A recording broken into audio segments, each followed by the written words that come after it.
Before we hop into a game, we're gonna be reading a little bit of Maze Runner. All right, we got like 10 minutes to read or something, like maybe a little longer.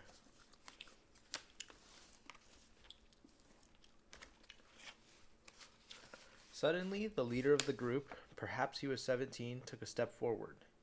He wore normal clothes, black t-shirt, jeans, tennis shoes, a digital watch. For some reason, the clothing here surprised Thomas. It seemed like everyone should be wearing something more menacing, like a prison garb. Uh, the dark-skinned boy had short, cropped hair, his face clean-shaven, but other than that, the permanent scowl, there was nothing scary about him at all. "It's a long story, Shank," the boy said. "Piece by piece, you'll learn. I'll be taking you on the tour tomorrow. Till then, just don't break anything." He held out a hand. "Name's Albie." He waited, clearly wanting to shake hands. Thomas refused. Some instinct took over his action, and without saying anything, he turned away from Albie and walked to a nearby tree, where he plopped down to sit with his back against the rough bark. Panic swelled inside him once again, almost too much to bear. But he took a deep breath and forced himself to try to accept the situation. "Just go with it," he thought. "You won't figure out anything if you give in to fear. Till then tell me," Thomas called out, struggling to keep his voice even. "Tell me the long story." Albie glanced at the friends closest to him, rolling his eyes, and Thomas studied the crowd again. His original estimate had been close. There were probably 50 to 60 of them, ranging from boys in their mid-teens to young adults like Albie, who seemed to be one of the oldest. At that moment, Thomas realized with a sickening lurch that he has no idea how old he was.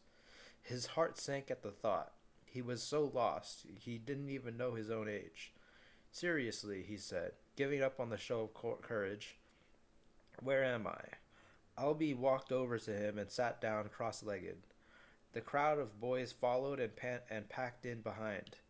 Heads popped up here and there, kids leaning in every direction to get a better look.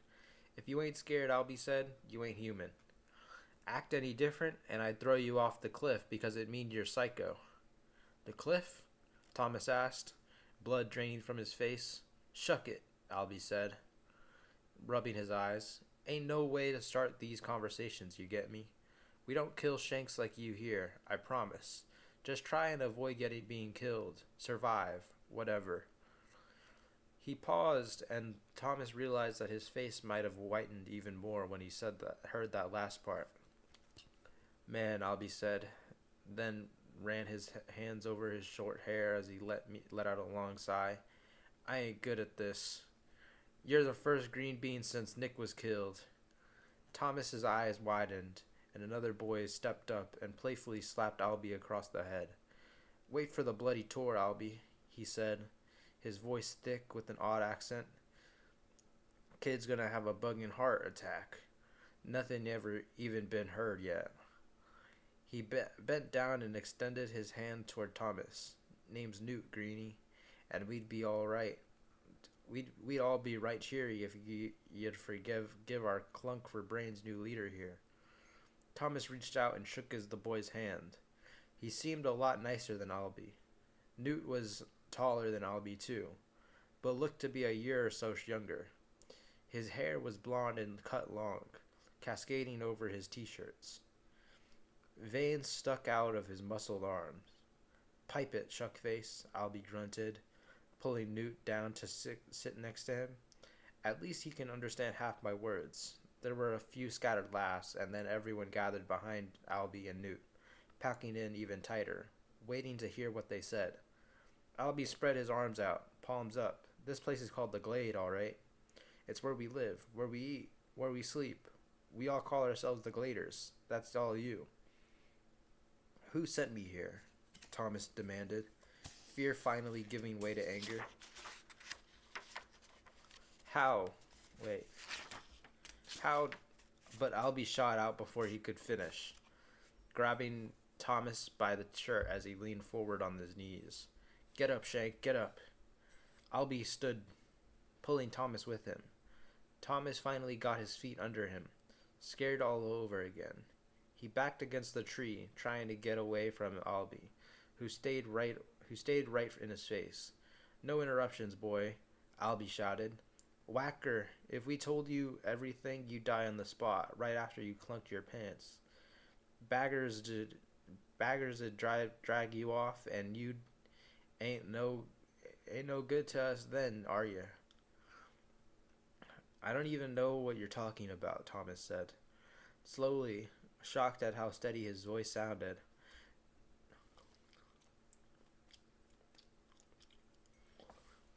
Newt reached out and grabbed Albie by the shoulders.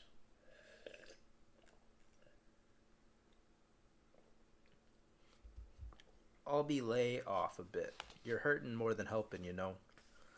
Albie let go of Thomas's shirt and stepped back, his chest heavy with breaths, heaving with breaths. "Ain't got time to be nice, Green Bean. Old life's over. New life's begin. Learn the rules quick. Listen, don't talk. You get me?"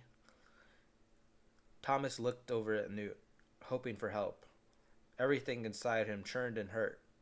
The tears that had yet to come burned his eyes. Newt nodded. "Greenie, you get him right?" He nodded again. Thomas fumed, wanted to punch somebody, but he simply said, "Yeah." "Good that," Albie said. "First day.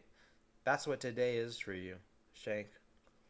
Night's comin'. Runners'll be back soon. The box came late today. Ain't got time for the tour. Tomorrow morning, right after the wake up." He turned toward Newt. "Get him a bed. Get him to sleep." "Good that," Newt said. Albie's eyes returned to Thomas, narrowing. "A few weeks, you'll be a happy Shank. You'll be happy and helpin'. None of us knew Jack on the first day. You neither. New life begins tomorrow." Albie turned and pushed his way through the crowd, then headed for the slanted wooden building in the corner. Most of the kids wandered away, each one giving Thomas a lingering look before they walked off. Thomas folded his arms, closed his eyes, took a deep breath. Emptiness ate away at his insides, quickly replaced by a sadness that hurt his heart. It was all too much. Where was he? What was this place? Was it some kind of prison? If so, why had he been sent here? And for how long? The language was odd, and none of the boys seemed to care whether he lived or died. Tears threatened again to fill his eyes, but he refused to let them come. "What did I do?" he whispered, not really meaning for anyone to hear him. "What did I do? Why did they send me here?" Newt clapped him on the shoulder. "Greenie, what you're feeling, we've all felt it. We've all had first day. Come out of that dark box. Things are bad. They are. And they'll get much worse for you soon. That's the truth. But down the road of peace, you'll be fighting true and good. I can tell you're not a bloody sissy." "Is this a prison?" Thomas asked. He dug in the darkness of his thoughts, trying to crack into his past. Done asked 4 questions, haven't you?" Newt replied. "No good answers for you. Not yet, anyway. Best be quiet now. Accept the change, morn comes tomorrow." Thomas said nothing. His head sunk, his eyes staring at the cracked, rocky ground. A line of small leafed weeds ran along the edge of one of the stone blocks. Tiny yellow flowers peeping through as if searching for the sun. Long disappeared behind the enormous walls of the glade. "Chuck'll be a good fit for you," Newt said. "Wee little fat Shank. But nice saps when all's said and done. Stay here. I'll be back." Newt had barely finished his sentence when a sudden, piercing scream ripped through the air, high and shrill. The barely human shriek echoed across the stone courtyard. Every kid in sight turned to look towards the source. Thomas felt his blood turn to icy slush as he realized that the horrible sound came from with the wooden building. Even Newt had jumped as if startled, his forehead creasing in concern. "Shuck it," he said. "Can't the bloody medjacks handle that boy for 10 minutes without needing my help?" He shook his head and lightly kicked Thomas on the foot. Find Chucky. Tell him he's in charge of your sleeping arrangements. And then he turned and headed in the direction of the building, running. Thomas slid down the rough face of the tree until he sat on the ground. He shrank back against the bark and closed his eyes, wishing he could wake up from the terrible, terrible dream. Chapter 3. Alright. I'm going to do Duolingo now.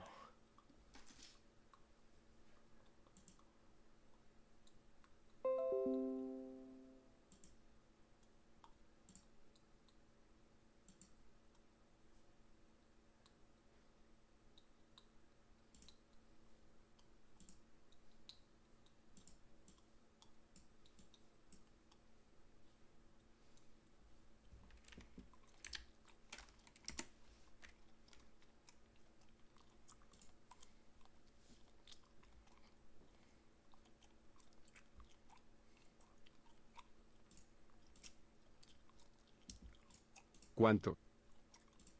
Dormir. Contento. Somos. Señores Castro y Rivera, ¿ustedes son de los Estados Unidos? Señor. Señores. ¿Cuántos jefes tiene este negocio? Martín tiene unos amigos. Martín tiene unos amigos de México. Señor Ortega, usted siempre está en el trabajo. Usted necesita unas vacaciones ahora.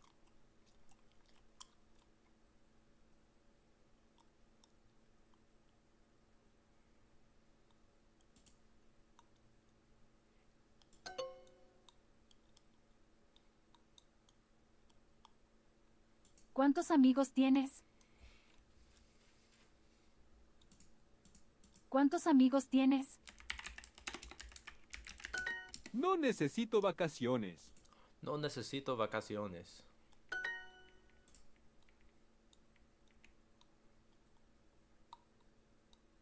Señores. Señoras. Señores.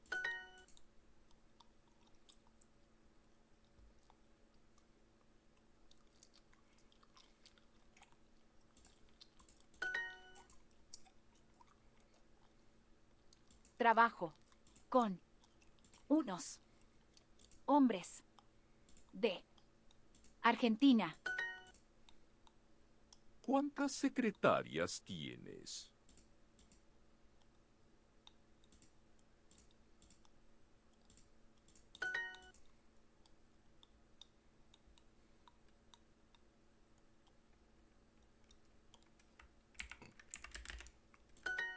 El señor Pérez escribe unas cartas.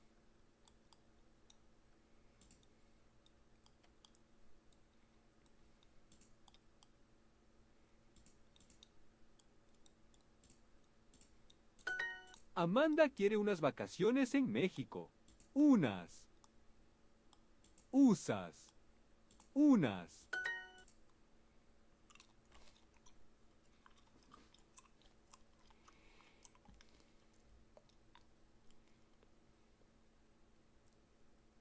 Señores. Castro y Rivera.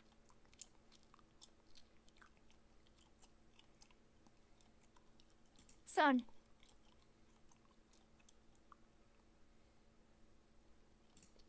ustedes. Son ustedes. De los Unidos. ¿Quieres? Estados. Estados Unidos.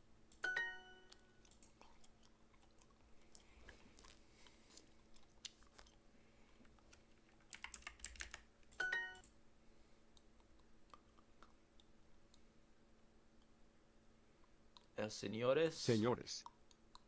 Y los... no. Señor, Señor, y señores. los señores. Señor Ortega, usted siempre está en el trabajo. Usted necesita unas vacaciones ahora.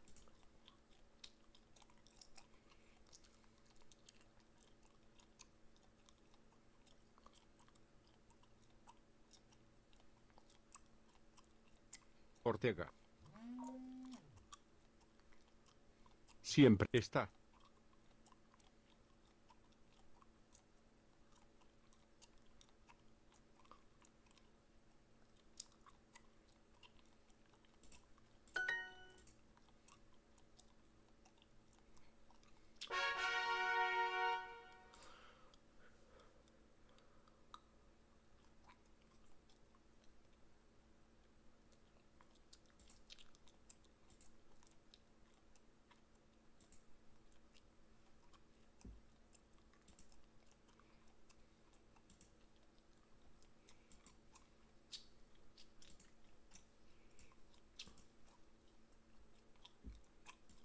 guys, it's AJ, your favorite lesbian commentary YouTuber, and today we're stealing. Today we're talking about an institution that has mastered the art of, oh, this? Oh, it's mine. Yeah. It was yours before? Oh, too bad. It's mine now, so sorry. Finders keepers, losers weepers. The British Museum. I think most people understand that the British Museum has taken things from other cultures and displayed them in their museum, but they don't understand to what extent. And I want to tell you today because this might be the most selfish one yet.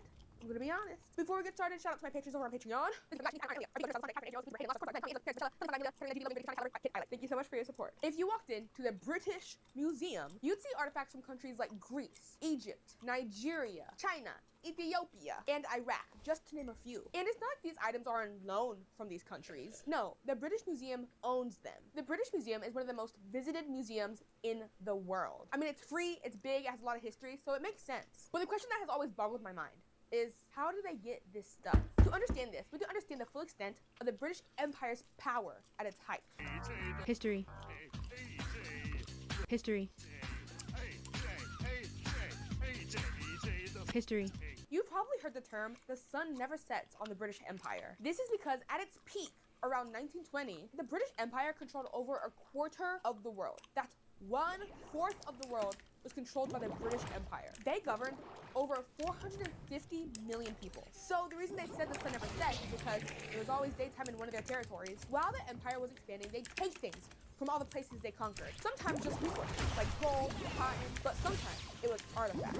In their defense, some of the things they got were gifts. But when the British Empire was invading place after place, you literally just see them kill thousands of people. Yeah, I'd give them a gift too. The British Museum was founded in 1753 and opened to the public in 1759. At first, its purpose was to showcase the findings of Sir Han Solo, not Han Solo. He was a physician and a collector of books and leaves and doodads and trinkets. Essentially, he was like a pro or a 30-year-old lesbian. He just loved stuff. Once Britain started to dominate the rest of the world, the museum expanded to what we see today. But the British had it in mode. They would go to an already established country, destroy it, collect artifacts, and be like, I found this. They just had it lying around everywhere. It was in a whole bunch of rubble and everything. I don't know. So I rescued it from them.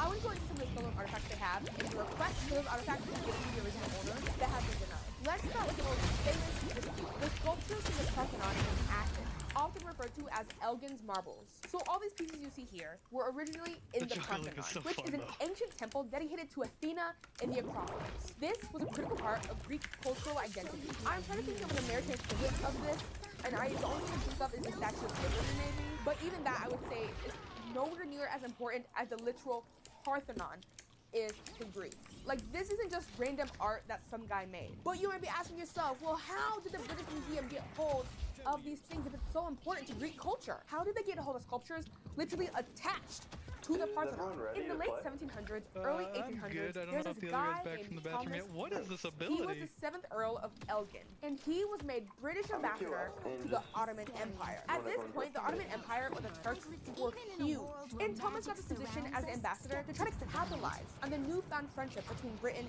and the Ottoman Turks. You see, the Turks were allies with France, but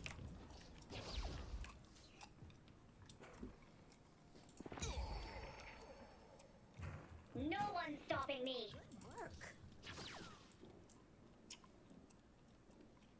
Here we go. My bad, boys. Is taking shit. No, it's great.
risk.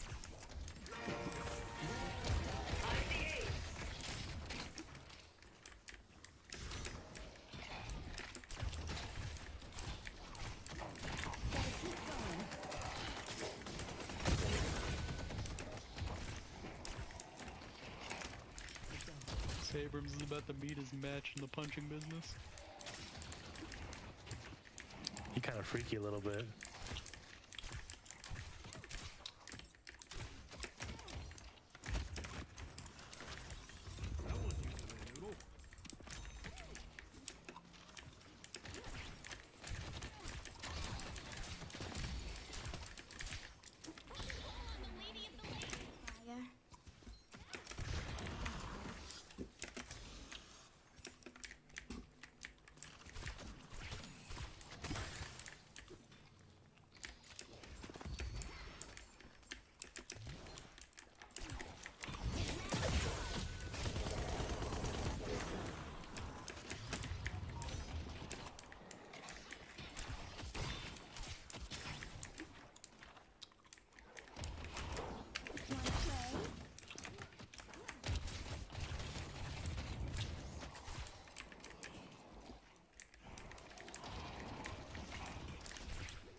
I have to be willing to cut loose. Come back if you need anything else.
You couldn't have gotten far. I'm warning you.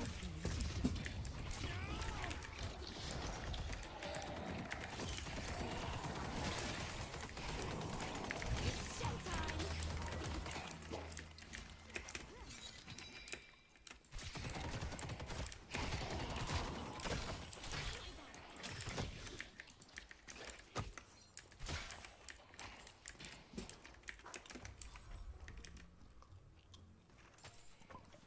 My friend, survival is...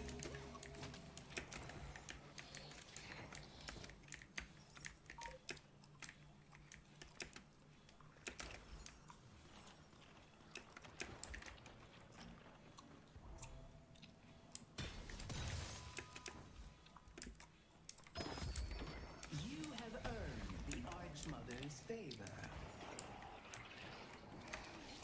Listen. I know how to protect myself.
Leave us alone.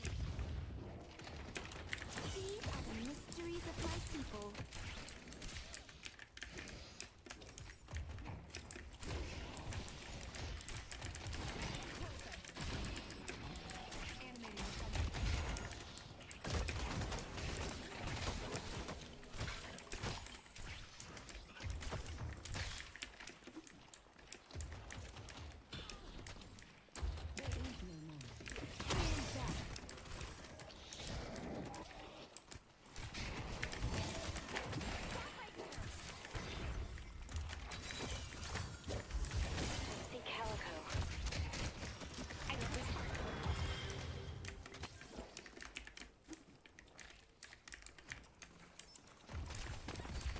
The Archmother gives freely.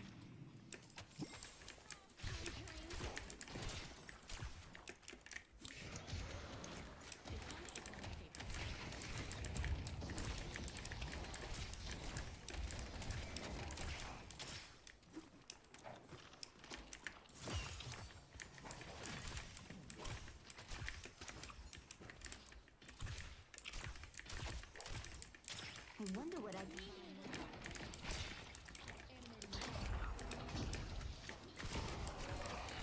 You asked for this. You need to be brave. Death is coming. I see Calico. Keep your eye on the ball, boys and girls.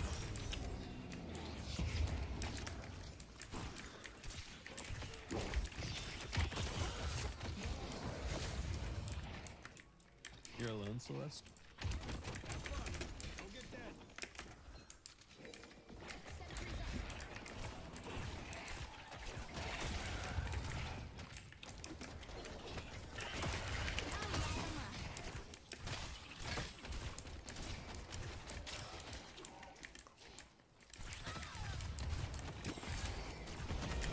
Our blue guardian has been defeated.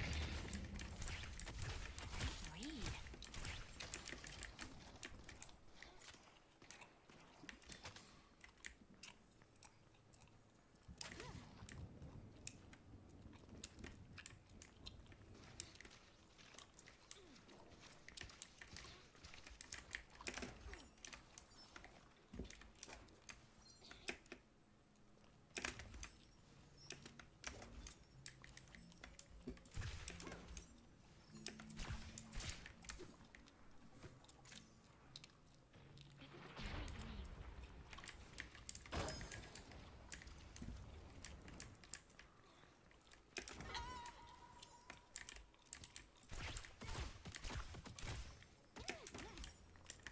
It's time. Mid-boss has arrived.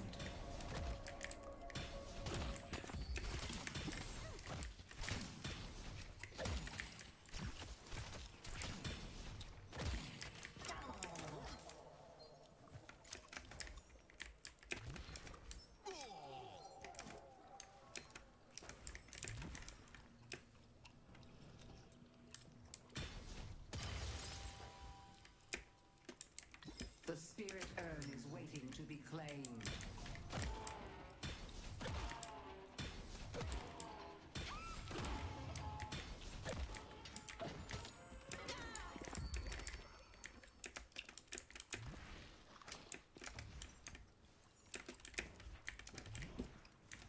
Our blue walker is under attack.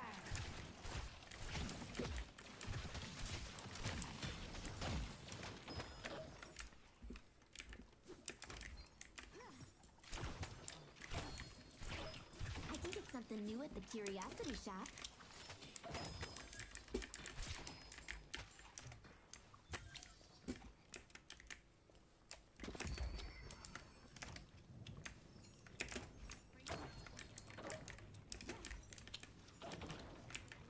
What's life without a little danger?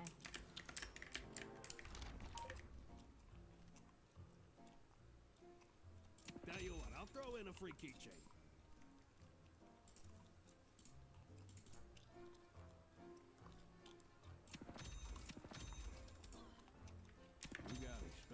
taste. I love it.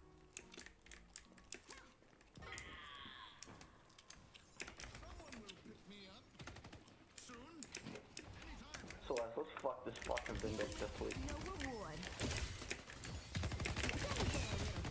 Our blue walker is under attack. Found us. Cave will mow you all down if you don't stop her.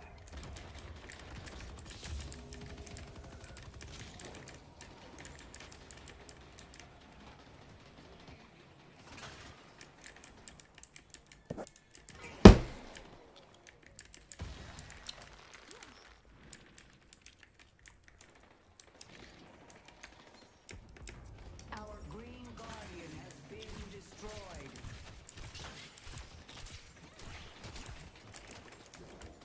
Yo, Biscuits, man, where'd you go? I had 0 HP, I couldn't have stayed. Man, lock in, get that extra region. They were so low, dude.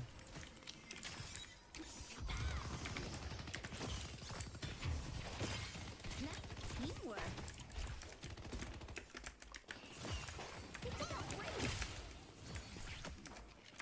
This is the beginning of something beautiful. Hope shines on us. I guess I'm just dead.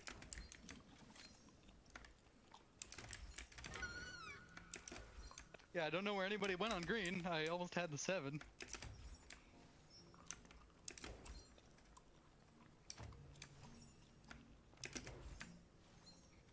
Our blue walker is under attack. I will bring hope.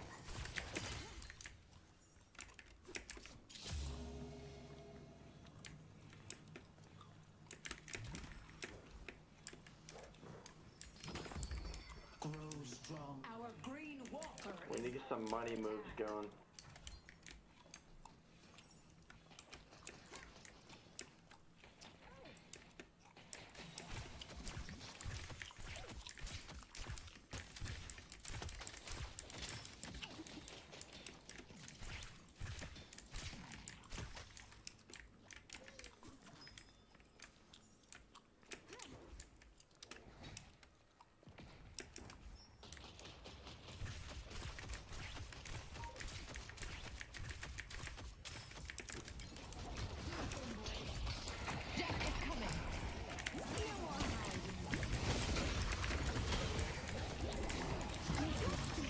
To the chaos.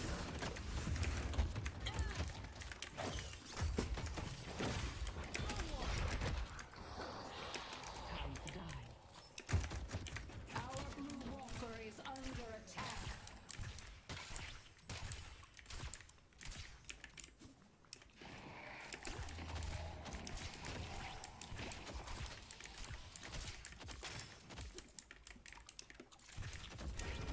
Our yellow guardian has been destroyed.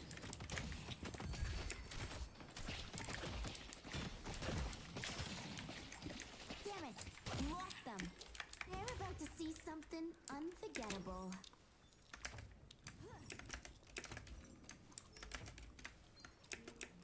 The spirit urn is waiting to be claimed. Coming up green to help you guys out.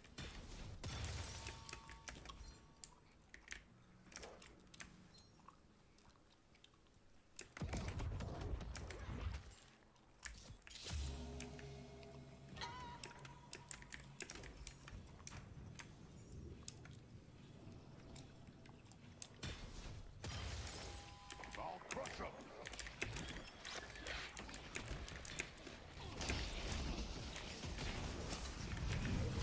Sword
Hey, baby. Hi. I'm streaming right now. Okay. I didn't mute the mic so they can hear me. Okay. I'm in game. How are you? Yellow Walker is I'm under good. attack. I'm tired. Yeah. What did you do? Something creepy happened. We What? went all the way downstairs and into there was like a gift shop, and then we walked around, and then my coworker saw this door open, closed by itself, and then I opened it, and it looked dark, and it had purple lighting. I was like, oh my. Kind of freaked out of it. Yeah, that's. And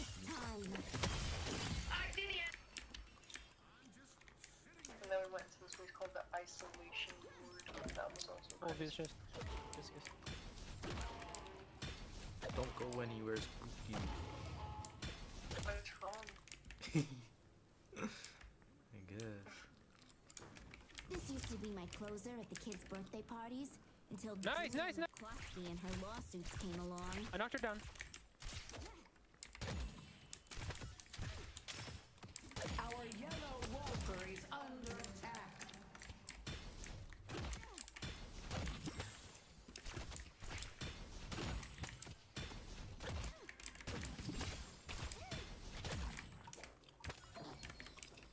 I see haze.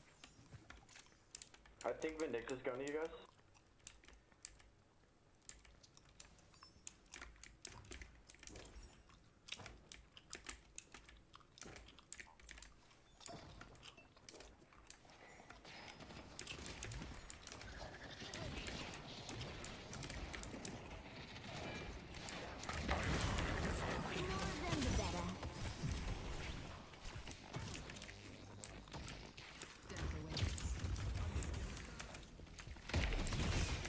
I think we just need to farm better, to be honest.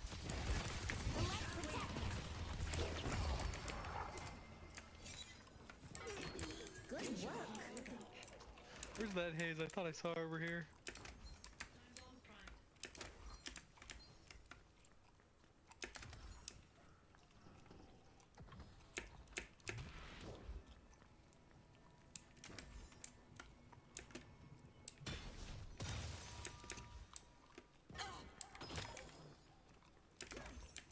The spirit urn is waiting to be claimed. Sorry, I'm playing like a bot this game. I don't know why. Our Yellow Walker is under attack.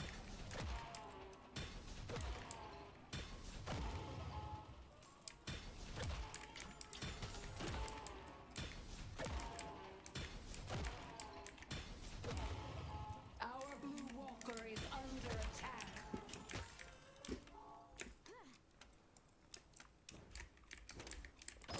The urn has been dropped.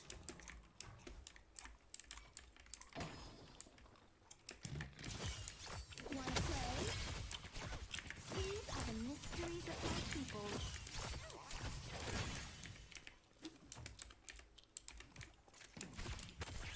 Seven's coming, you guys yell up. Celeste is here. Not Celeste, Calico. Brave. The spirit urn is waiting to be claimed. Can't forget to swing by the store. I'm farming terribly.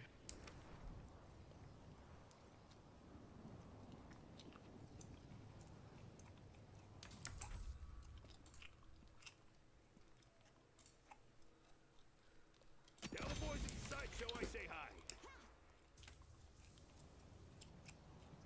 Mid. I see haze. I'm gonna switch with the green. They might come to me, but yeah, they're coming. And up they go. Shine a light. Abrams and oh my god. It's easy.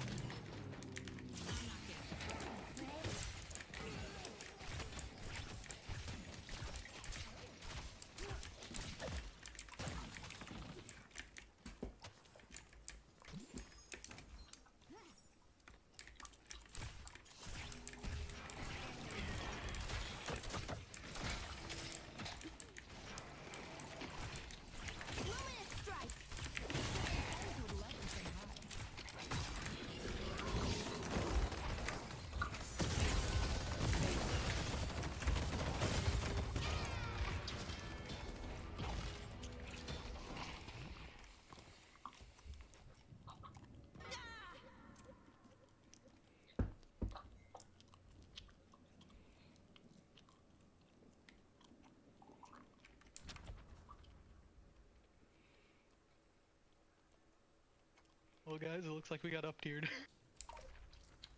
Oh, poop. Yeah.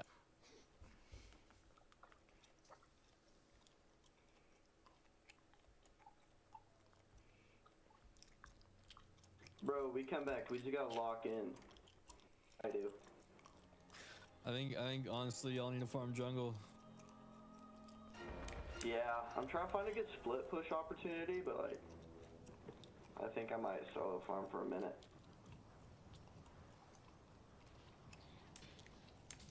I just need Honestly, to counter bro, those graves.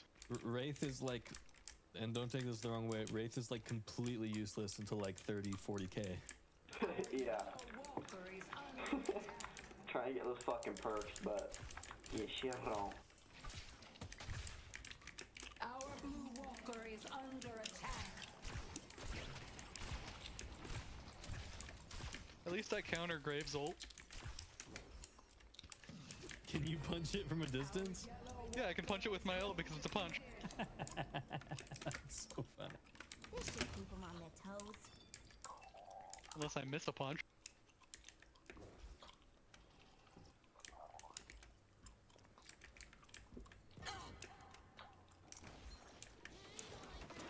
She's like coming up behind y'all on yellow.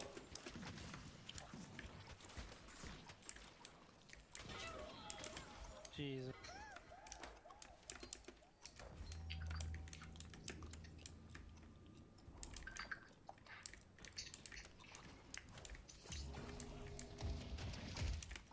I bring forth the light.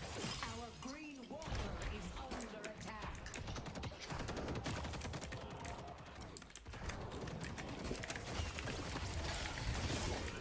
Our green walker has been destroyed.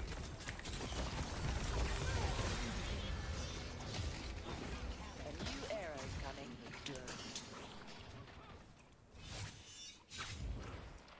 Headed to York.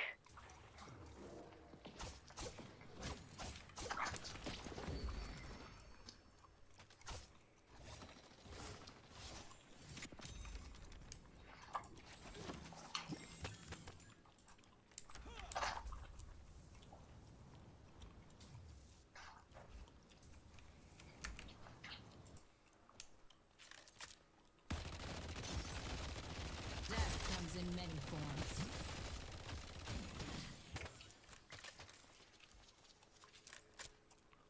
You should run.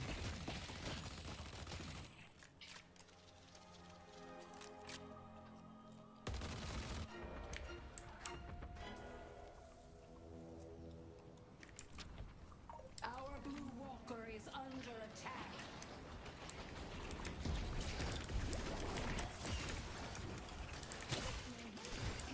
I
haze moment.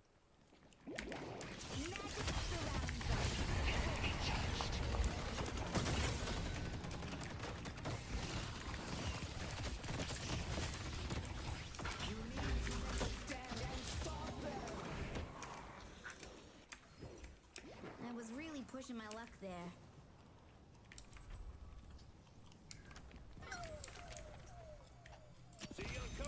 Did she just get out of all that?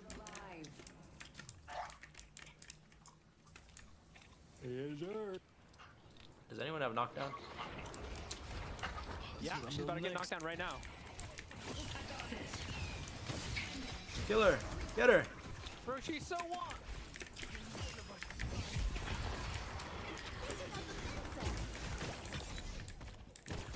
Kill this Graves. Hope this goes as well as the first though.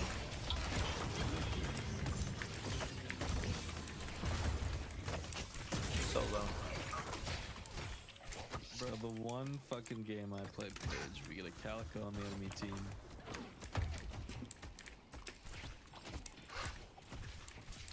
What is my luck to get the ultimate support killer? I need to go now. Okay, baby. I'll talk to you soon. Yeah, call you later. Yeah. Love you. Have fun. Yeah, fine. Bye.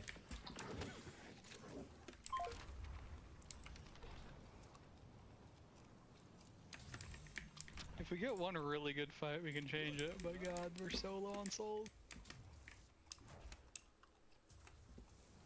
The spirit urn is waiting to be claimed. Oh, The poop. mother will strengthen you. Hope shines on us. I'm picking up knockdown for that haze just so we can keep her stunned. Damn it! They have the rejuve.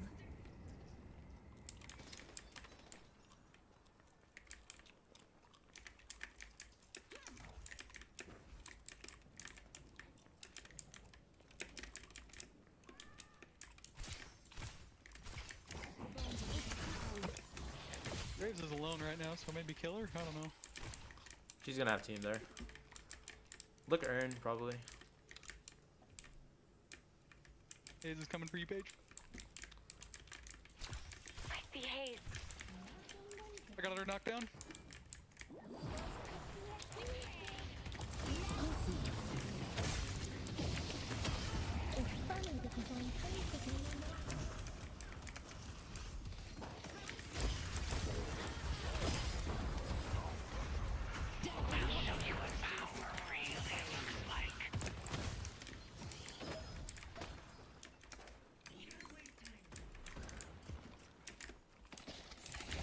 Shine a light.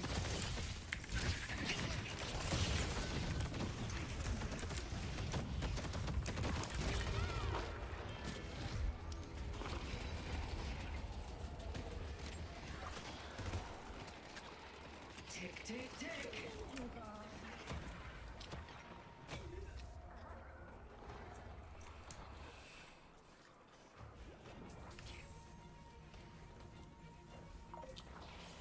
Hibiscus was taken out.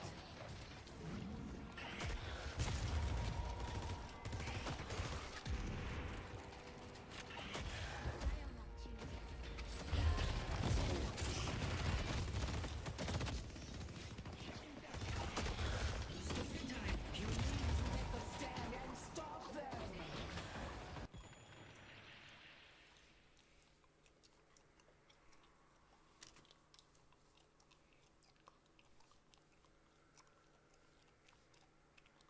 I want to unpause on principle.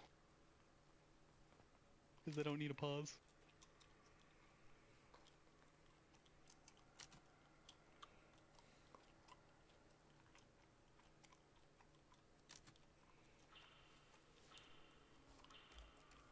Bro, paused for fucking lag.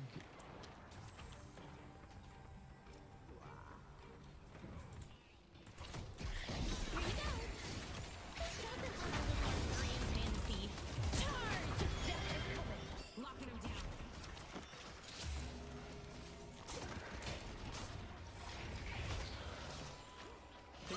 Wraith. We only have one shrine left.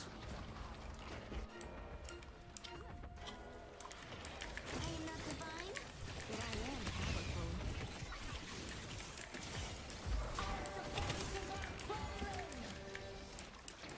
Rex from Gunny. Stand and stop. Guess we're gonna see what happens. I will bring hope. It just keeps getting easier and easier.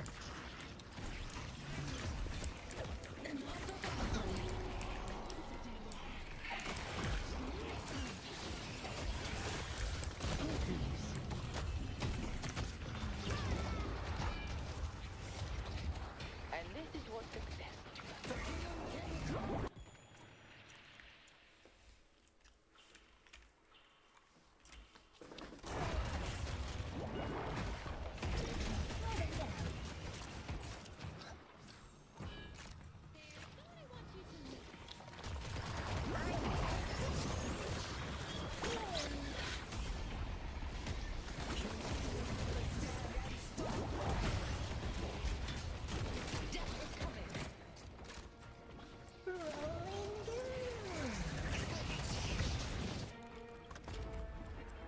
Bro, double pause in our fucking base for what?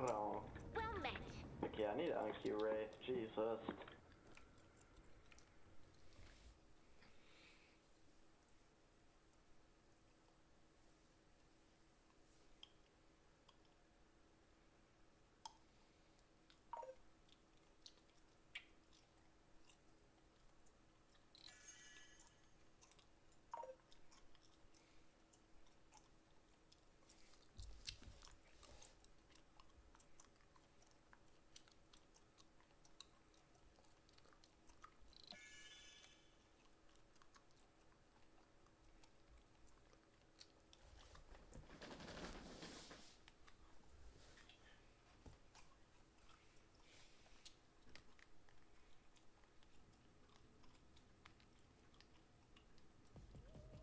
And now the patron gives us our reward.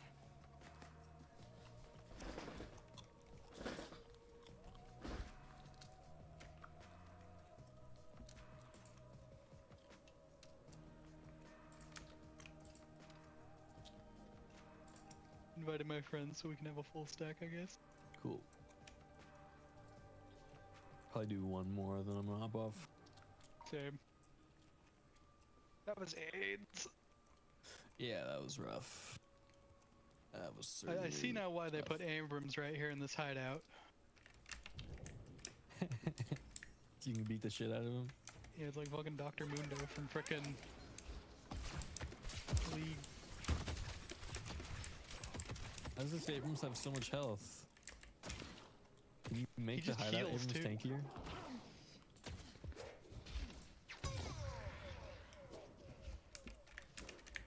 Great job.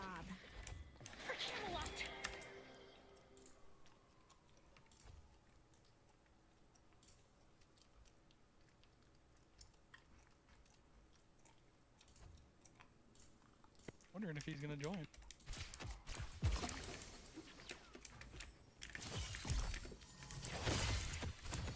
I won't lose. We got right to the cube. You think I'm bad now? Wait till I get going.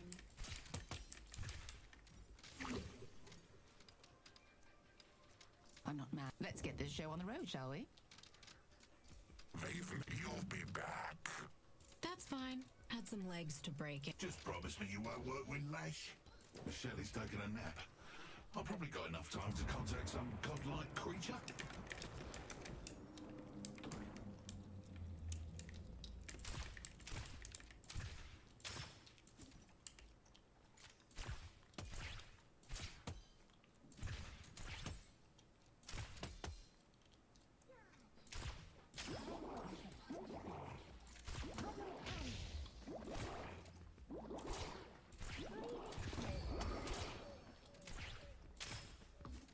Nice teamwork.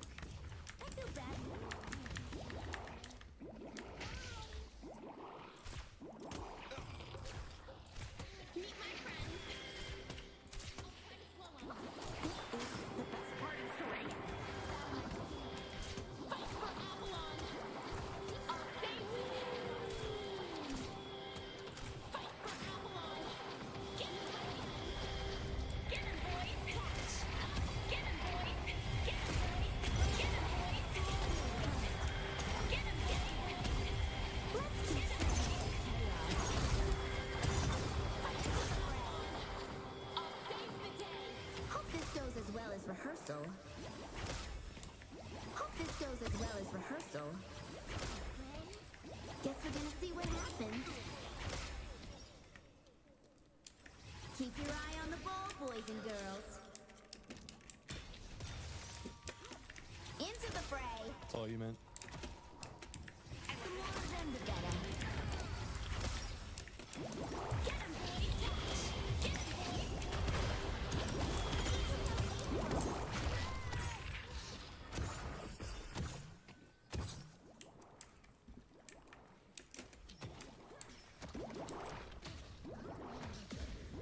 They took out Abrams!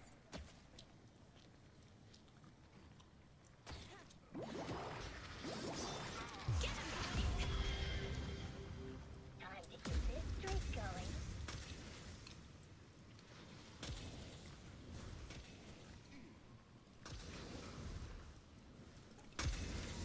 They took out Abrams! I'm not afraid of you. This should be good. Abrams.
My pause button's not working.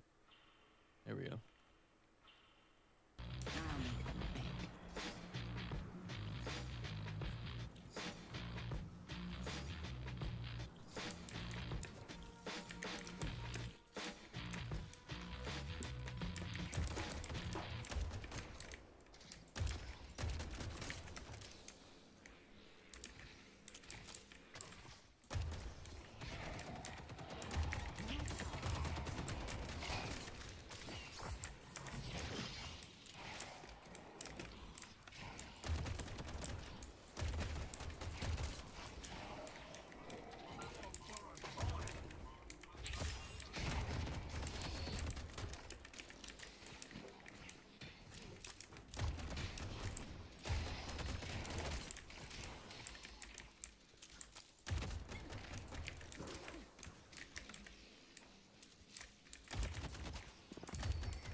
bit of an overextend there.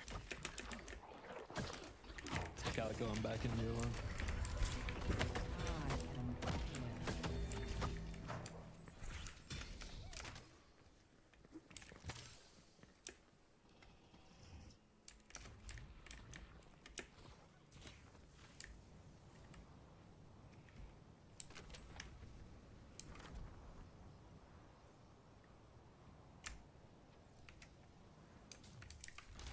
You got expensive taste.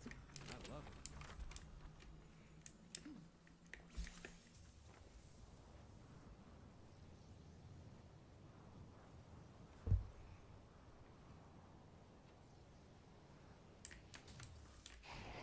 Time to move.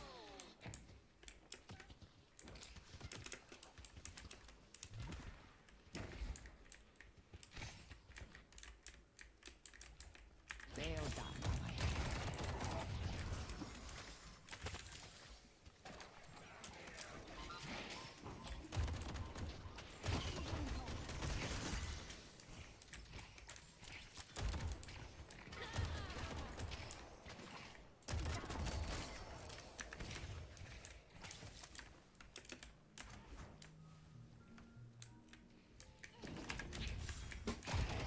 There is no mercy.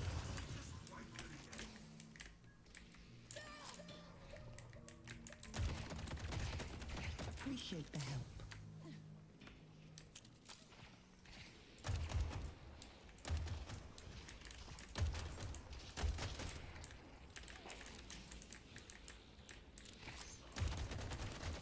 I need to get to the curiosity shop.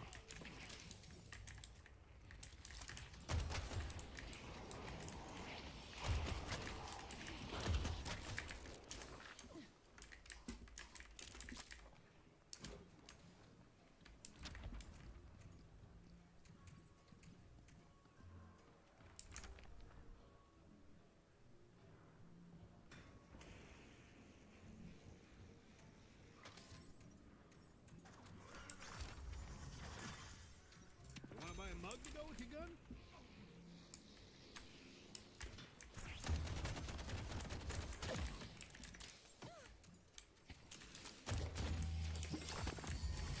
Slay them and grow strong.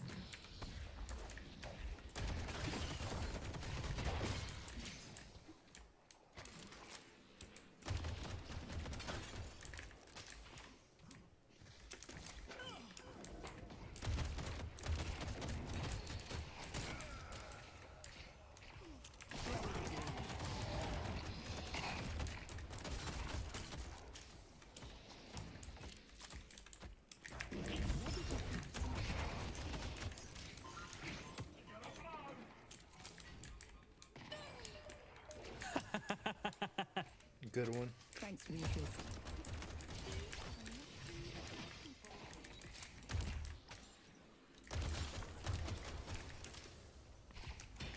You can't stop this.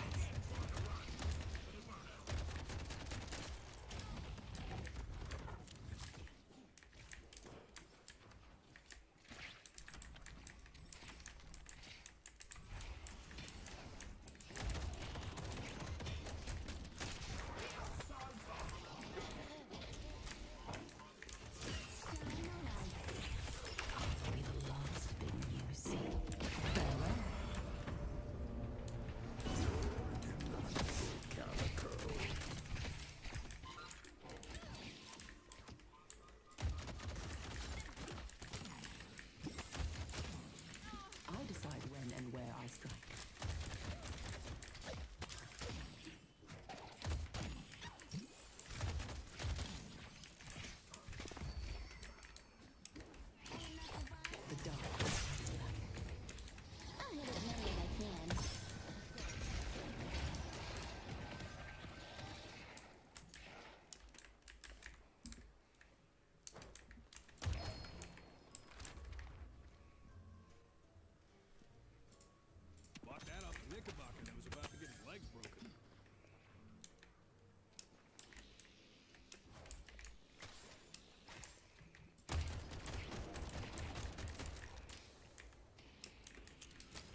That's my bad. I should have said that I was leaving.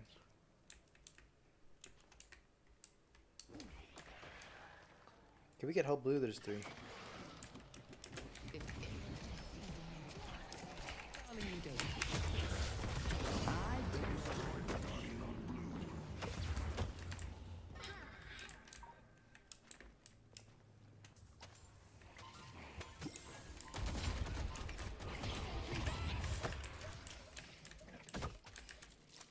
Nice to work with competent people.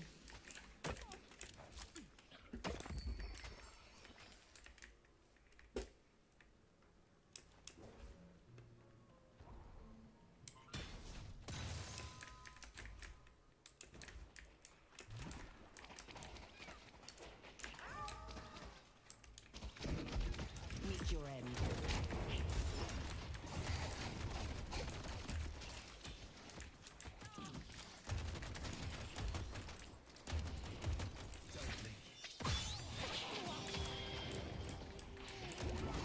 I'm going blue.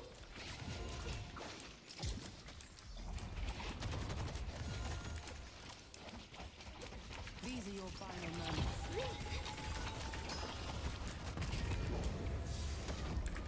It's time.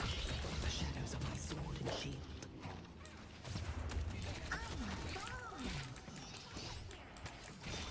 Throwing glue. They can't run from me.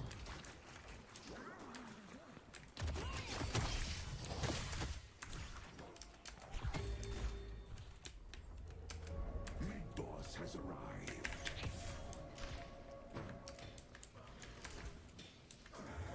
He's coming back for me. Mommy needs you, Ava. They're being a little frisky. Somebody aren't help. they? I'm 2 HP. I'm sorry, Viscous. Stay safe out there. Alright, guys, that's a 10-minute, 30-second Echo Shard. That urn is waiting to be claimed. So I'm probably gonna have a billion stacks at the end of the game. It is what it is.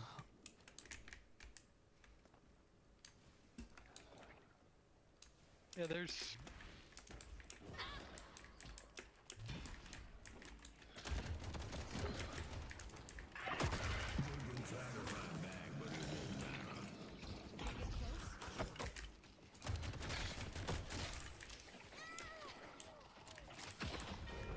They've taken our yellow guardian.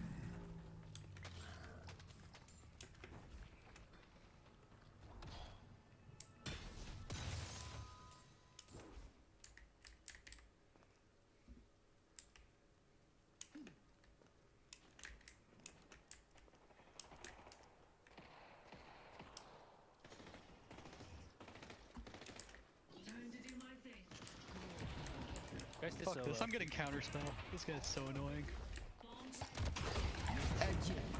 Counterspell and slowing hex. Slowing hex cancels pretty much every ability he has.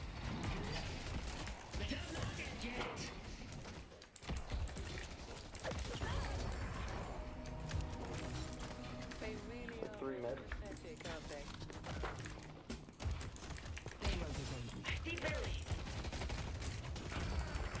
Thank you. No problem. I'm trying to come your way, Drifter. I think we can get Walker here. Coming your way, Drifter, but you're running away. Back up, guys.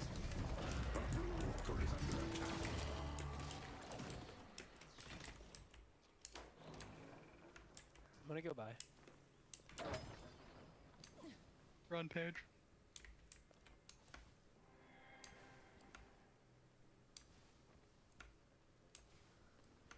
Coming out. Coming, Rat. I'm sorry. No, just stay alive.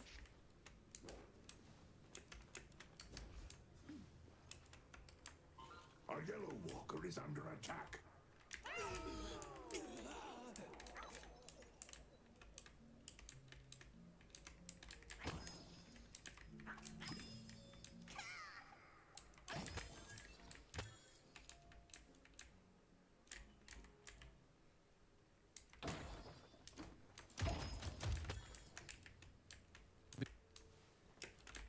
She's up top.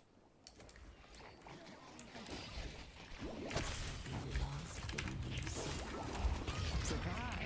Good shit. All this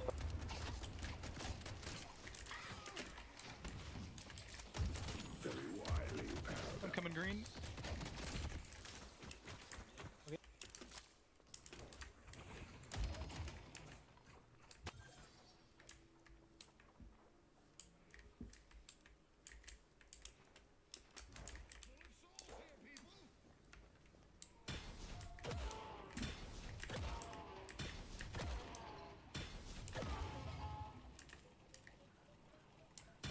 Don't book.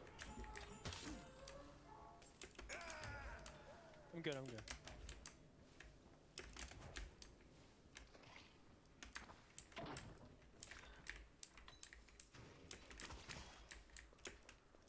Leaping. There is no mercy.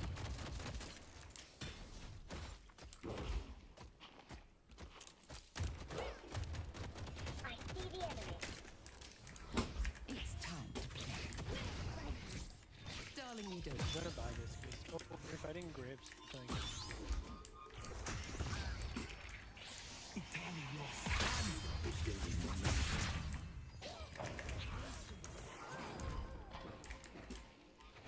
The darkness creeps ever closer. guys here, guys. The drifter walks amongst them. This wouldn't even make my top 5 near-death experiences. Not everything needs to be subtle.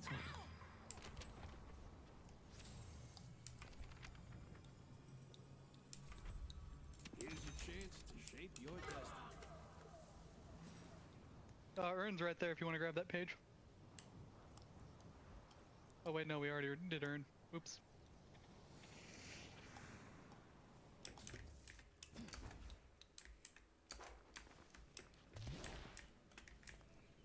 The spirit urn is waiting to be claimed.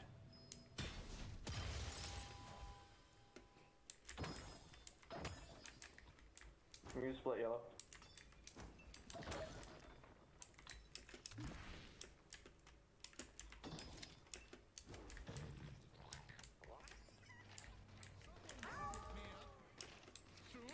Death awaits. Coming.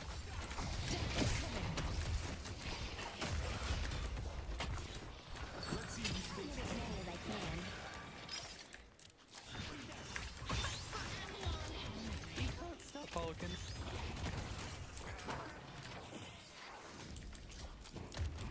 And for my next trick,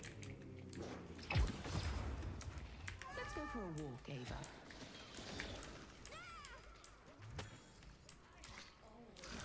Now that was Our yellow walker is under attack.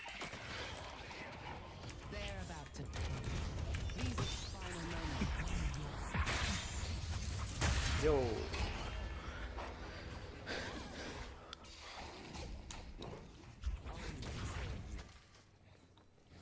Drifter just popping off.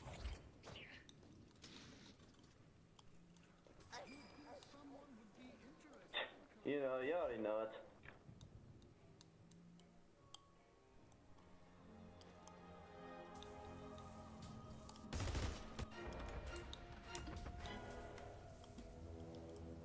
Apollo's over there and I want to kill him.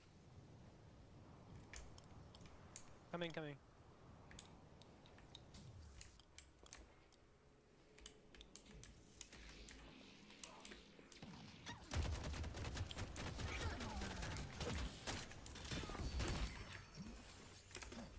Not bad.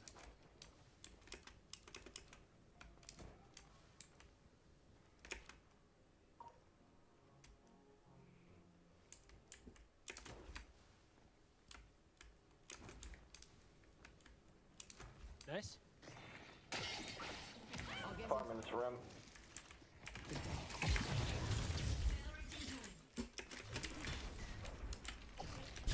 They claim the urn.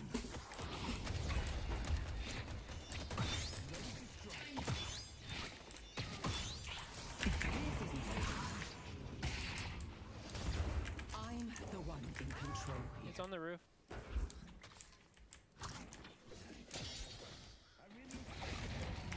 Everything I have.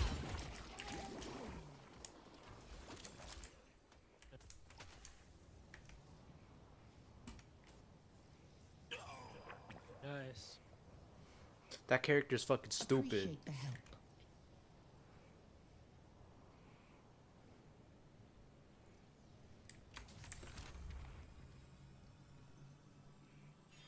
Click 4 on me.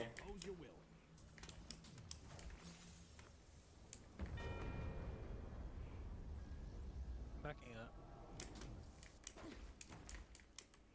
Careful, Paige. You're alone.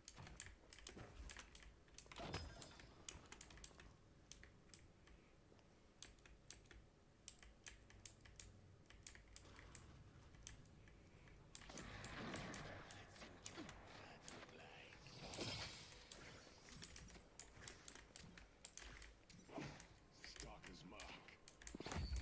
Be blessed.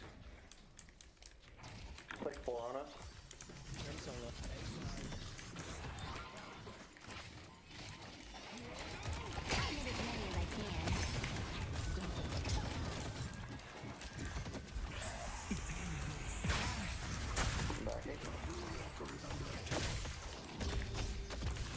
Can't die here.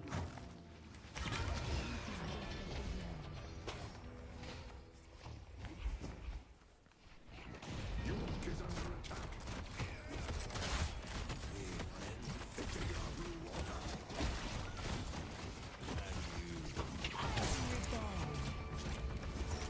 Oh, Grands is just having free reign middle.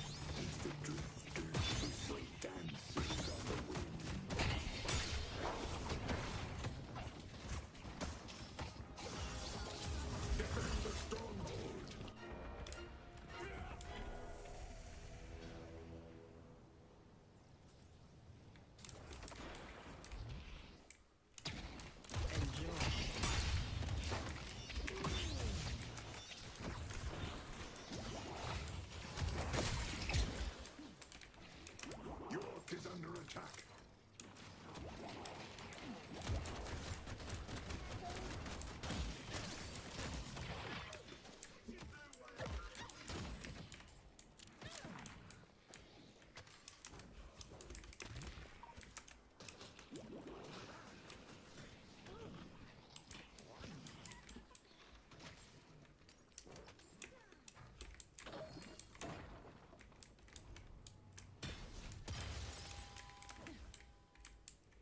They claim the urn.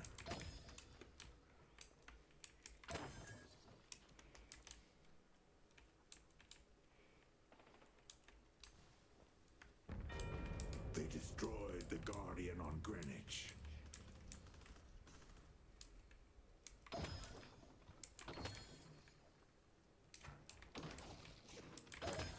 The streets are mine to prowl. I'm coming, Bebop. Is she gone?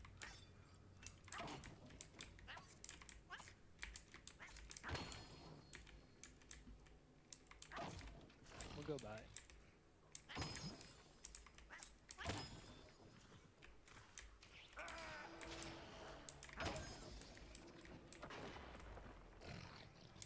If I'm going out on my own, I need to keep my wits about me.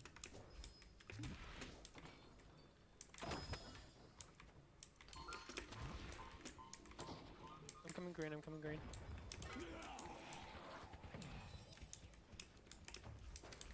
Wait, back up, back up. The Hidden King's strength will be kill the golden child of Ixia.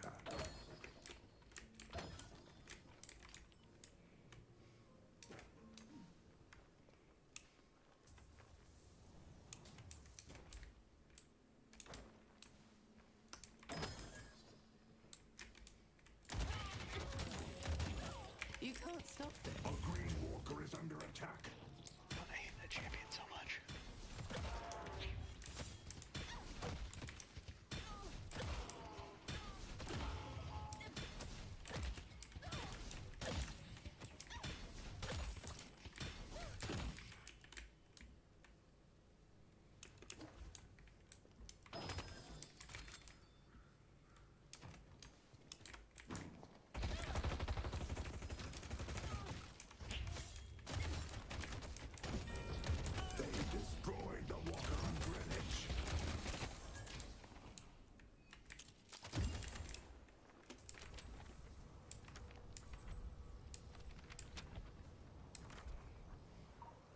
And he gets out just like that. Keep the cat off the counter.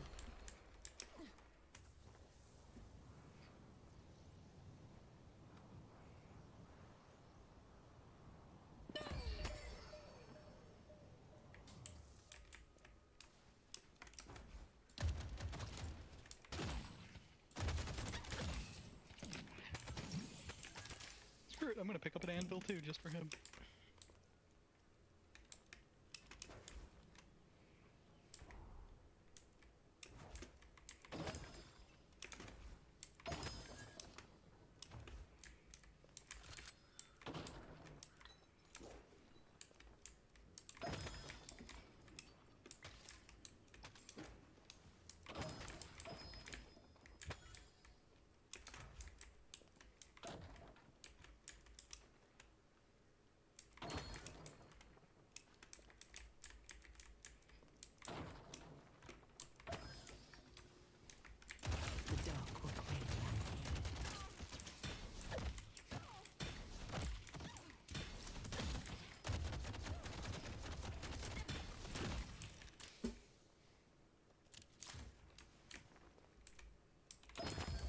Take the king's boon and be blessed.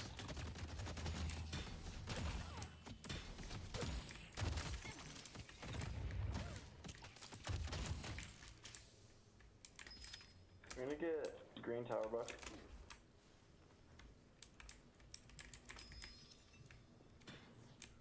These are your final moments. Thunder. Careful, Apollo Celeste is coming. The spirit urn is waiting to be claimed. Coming to help counter.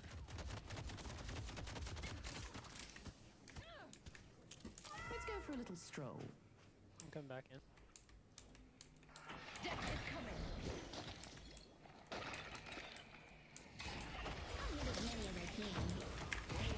The shadows call and I answer. Just made my day.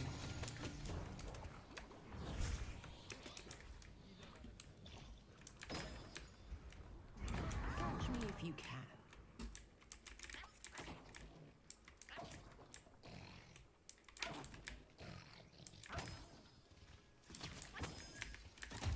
My power is absent.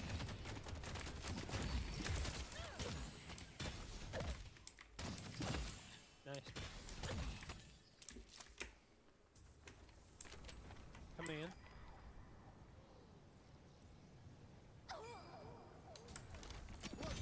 The darkness creeps ever closer as the drifter walks amongst them.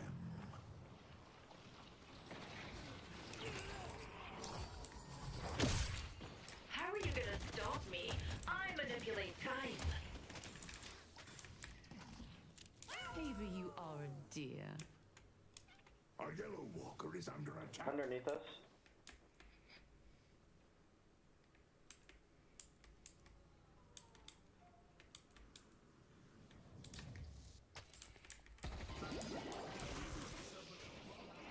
Darling, you don't have a chance. Death is coming. Surprise.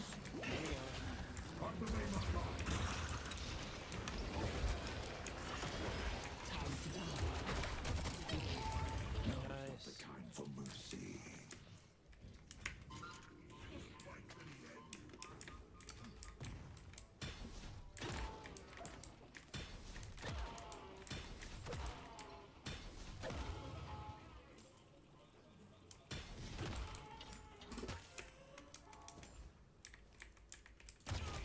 Death awaits.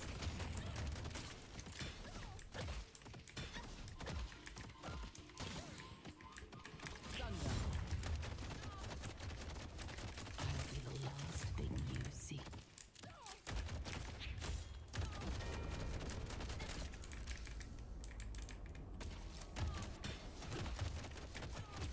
I'm gonna try to save you, Drifter.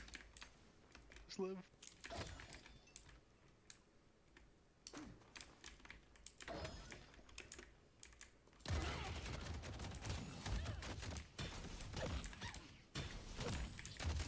These are your final moments.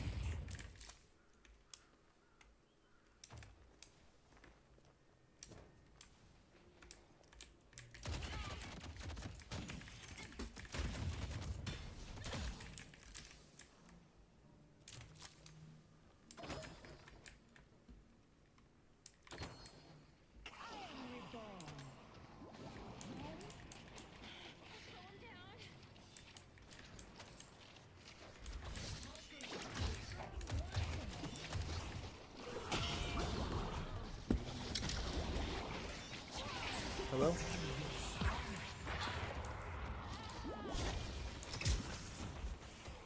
Hi, this is Jasmine calling from Clear Insights. We're conducting a study and we're hoping to ask for your opinions. Would you mind?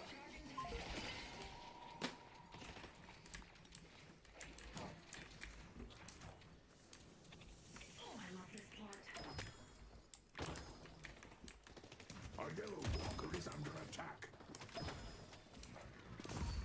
The hidden king's power is yours to wield.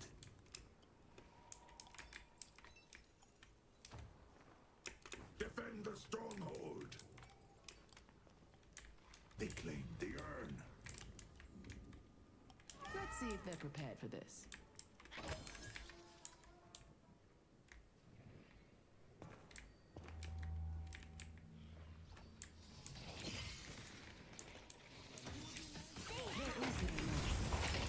The shadows call and I answer. I'm coming. Stay alive.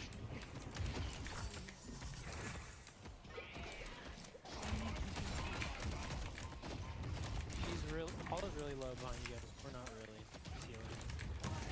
He's low.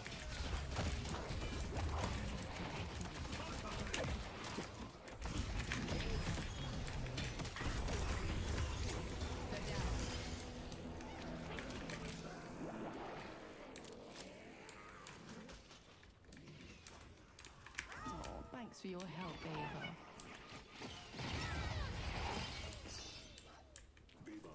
Mid boss, mid boss, mid boss. Take mid boss, I'm gonna take Guardian.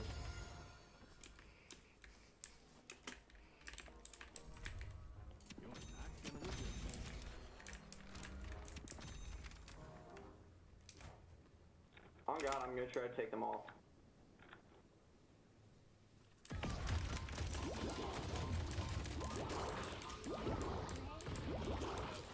Page is on me, but not an issue.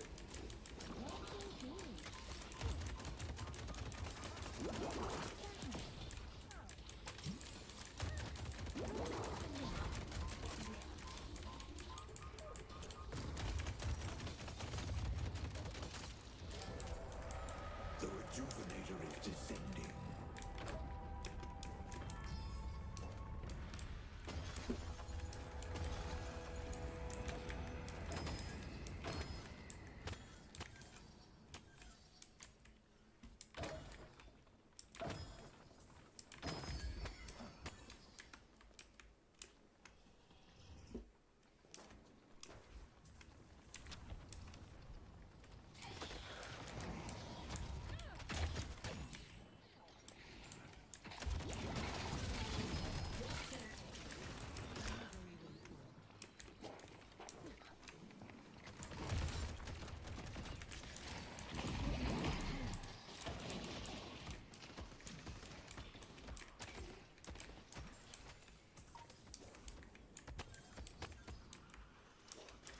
Headed this way.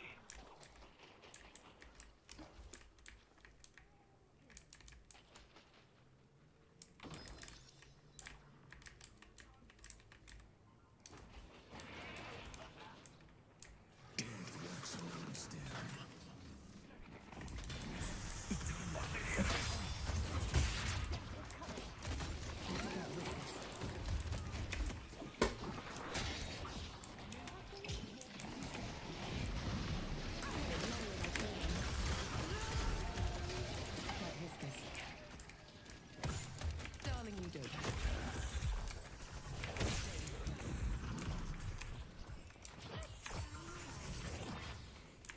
I'll get into position. They took out Bebop.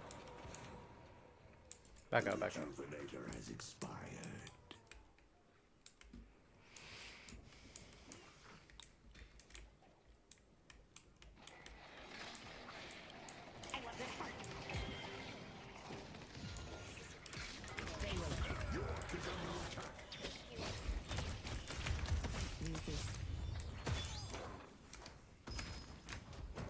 I have to make this count.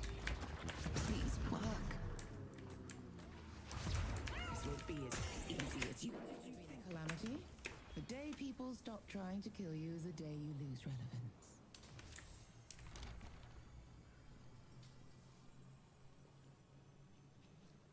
Good luck completing the ritual. Defend the stronghold. Careful, Calico.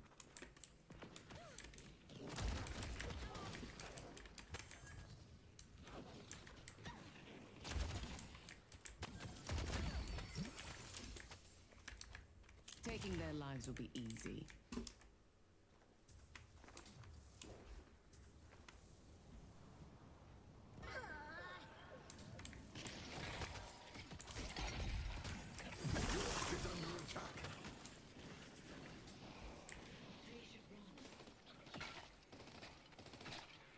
How did we not kill Graves there?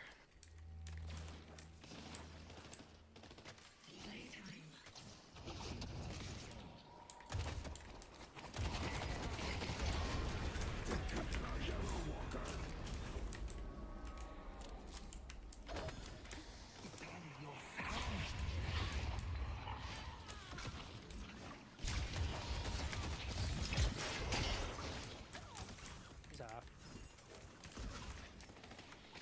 The spirit urn is waiting to be claimed.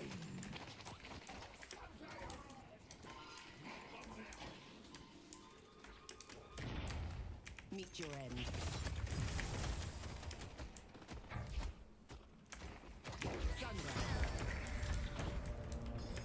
You're delightful, Calico.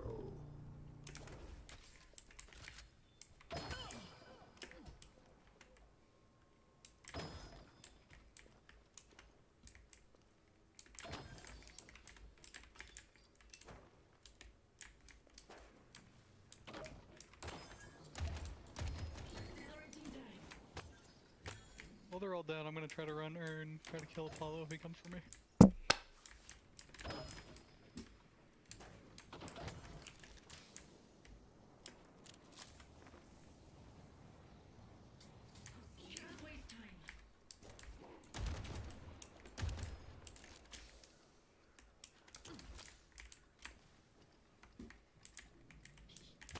I think Graves is sitting on Urn.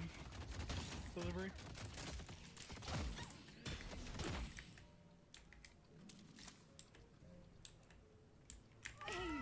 We delivered the urn.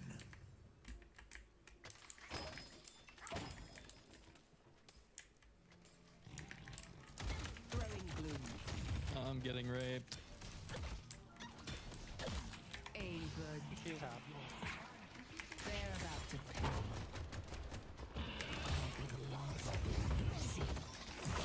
And for my next trick, it's time to play. Trying to make my way middle. I stroke for a second. I don't know how the fuck. I don't know how the fuck I survived that. Thank you, Calico. Your king cries for blood. They don't leave you. Coming to help you, Drifter. I'm coming back. I'm coming back.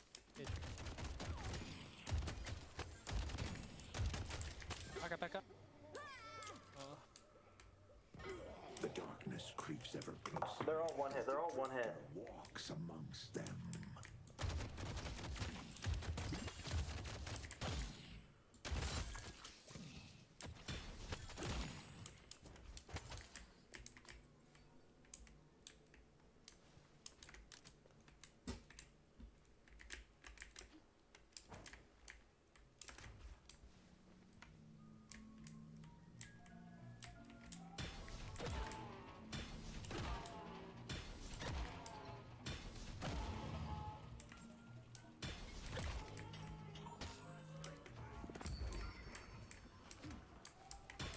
Rim's on you, Cap. Boss has arrived.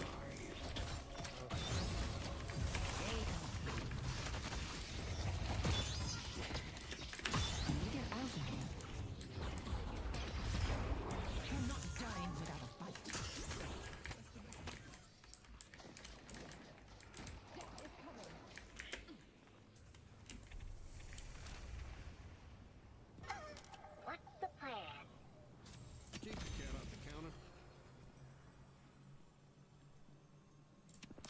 I would like to know what 0 to 100 me.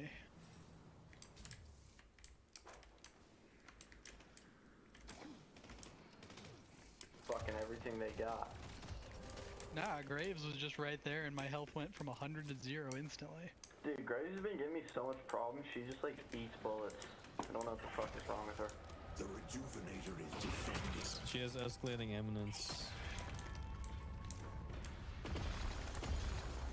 Be careful. They have the rejuvenator.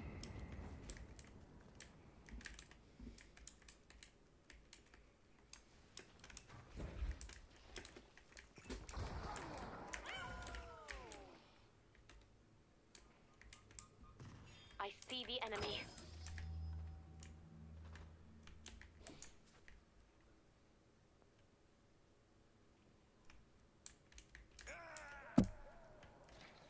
Nice job just taking a shard off him like that.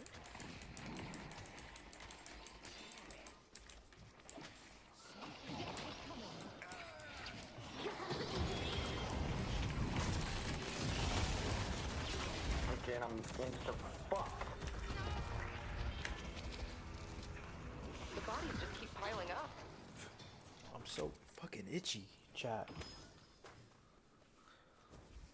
I see the enemy. Time bomb. Here we go. And we must be ready.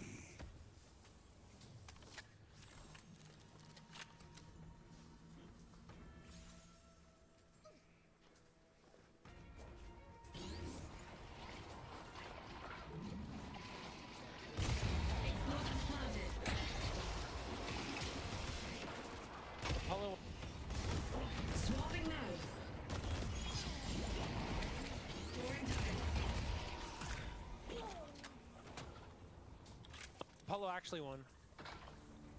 Defend the stronghold. Light is running hot. Playtime.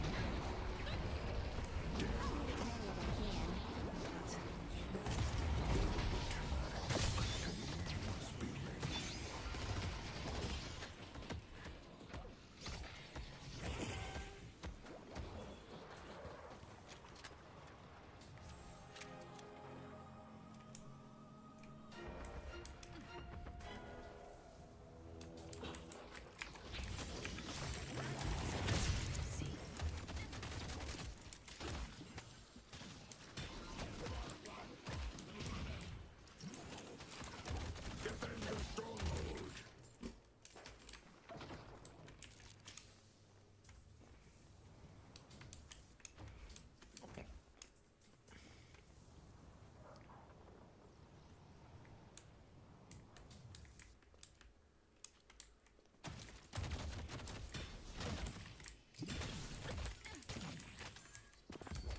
The Hidden King gives freely.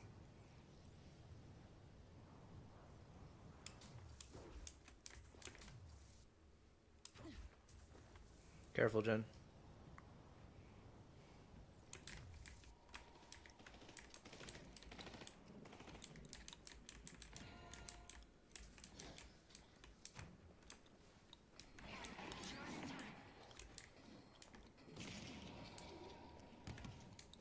Yeah, we can flank them on yellow.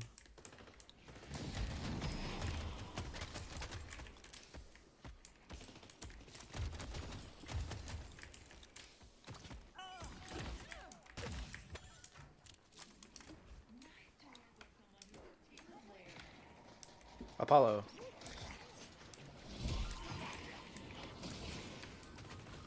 Coming.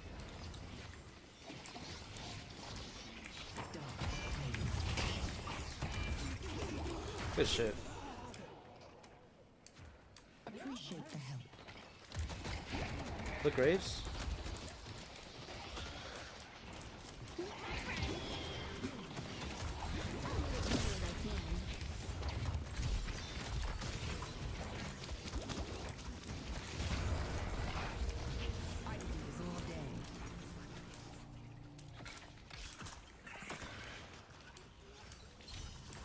They do lots of things.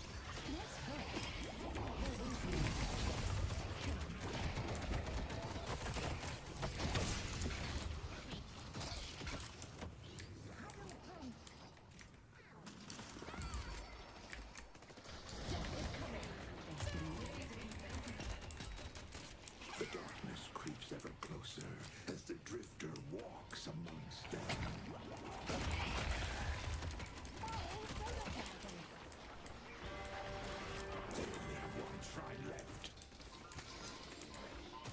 Get ready to focus, guys.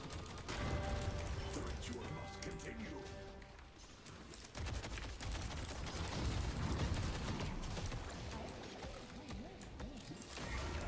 It's time to complete the ritual. Apollo's gonna be up. I'm gonna drop him real fast. Like if he goes in, I'm gonna drop him. He's coming in. Alright, we can end, we can end.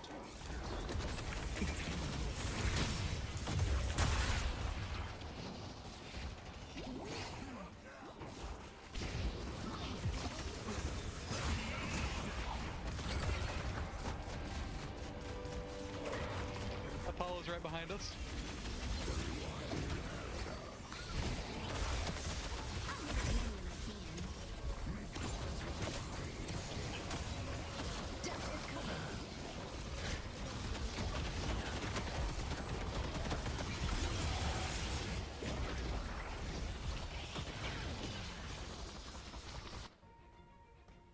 That's It's so 1 close. HP. That is so sad.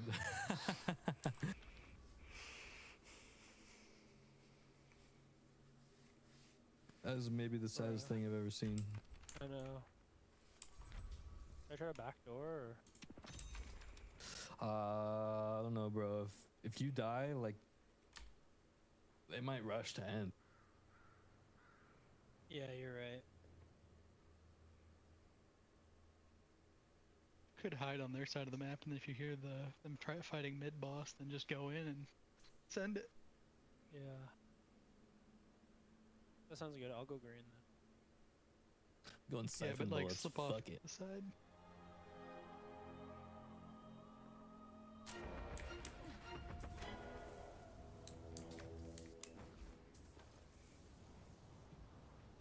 You guys are Graves back. knows you're there. I'm going for this movement buff. No, she doesn't. Now she does. Taff.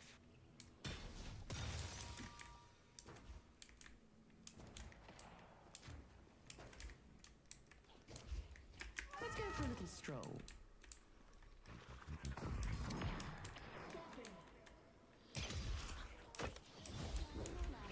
I see the enemy. Adieu.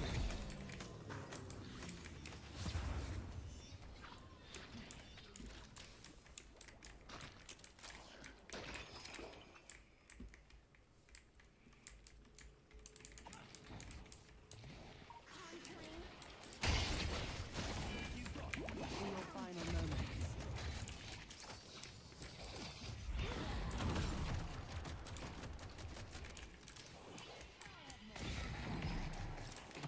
Meet your end.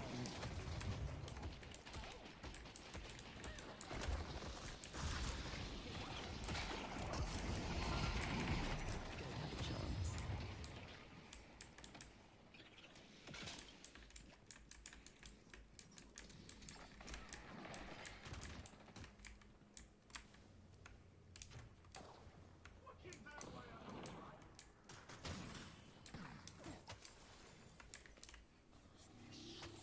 And away we go.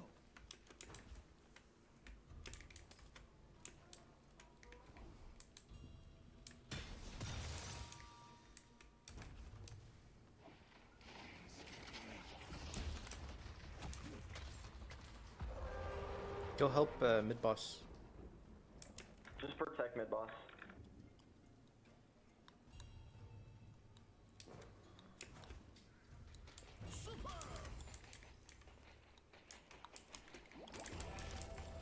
The rejuvenator is descending.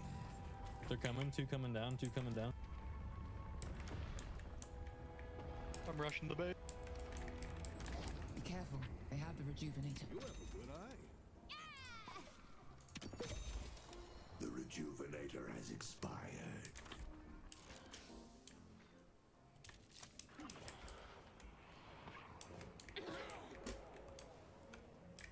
Death brings consequences once more. Just hold them. I see, guys.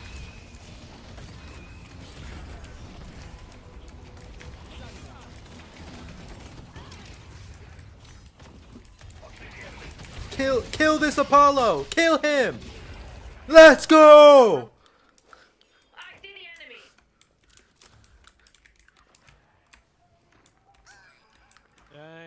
GG. Let's end this fucking game. Fuck this Apollo. As the drifter walks amongst them. Holy fuck, man.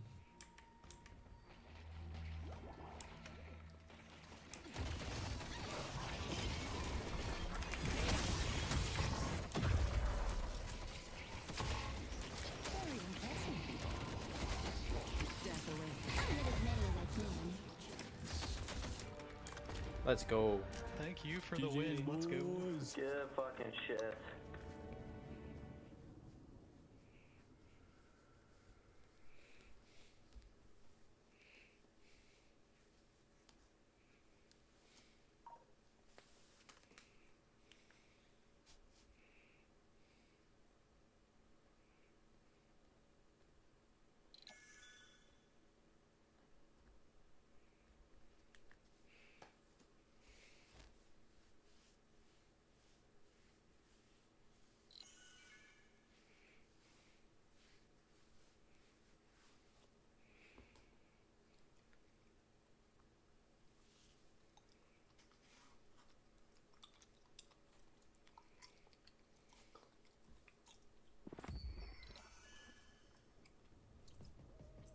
Well, that was satisfying.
You guys could at least try to stop me.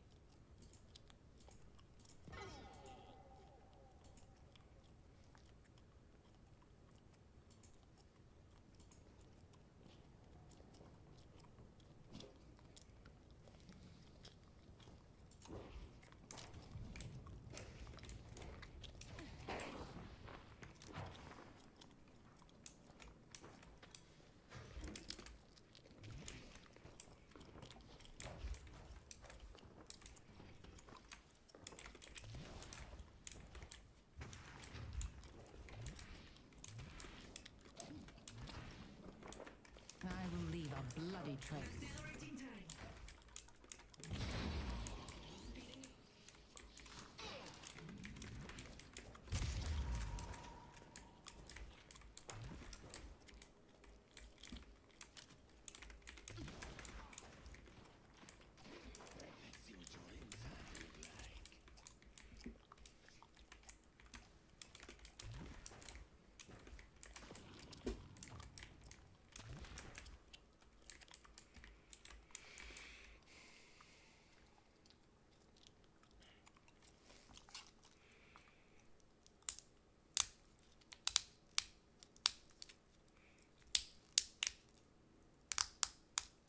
That's cold.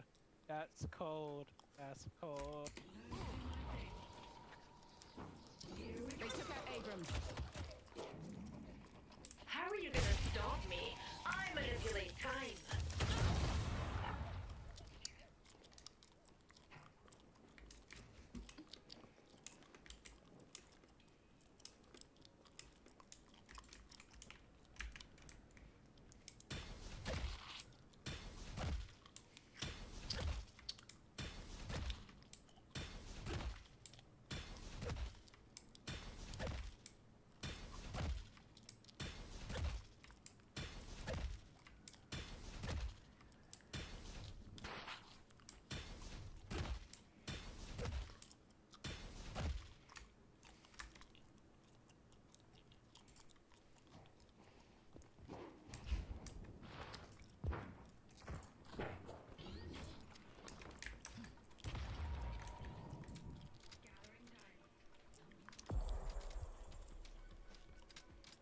Look, I got 3 met and Coney is safe. I'm afraid of what'll happen if I go out there.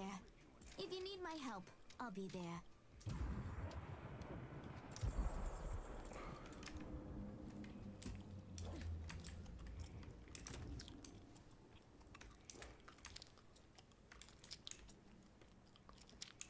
Why stop at metaphorical blood on my hands?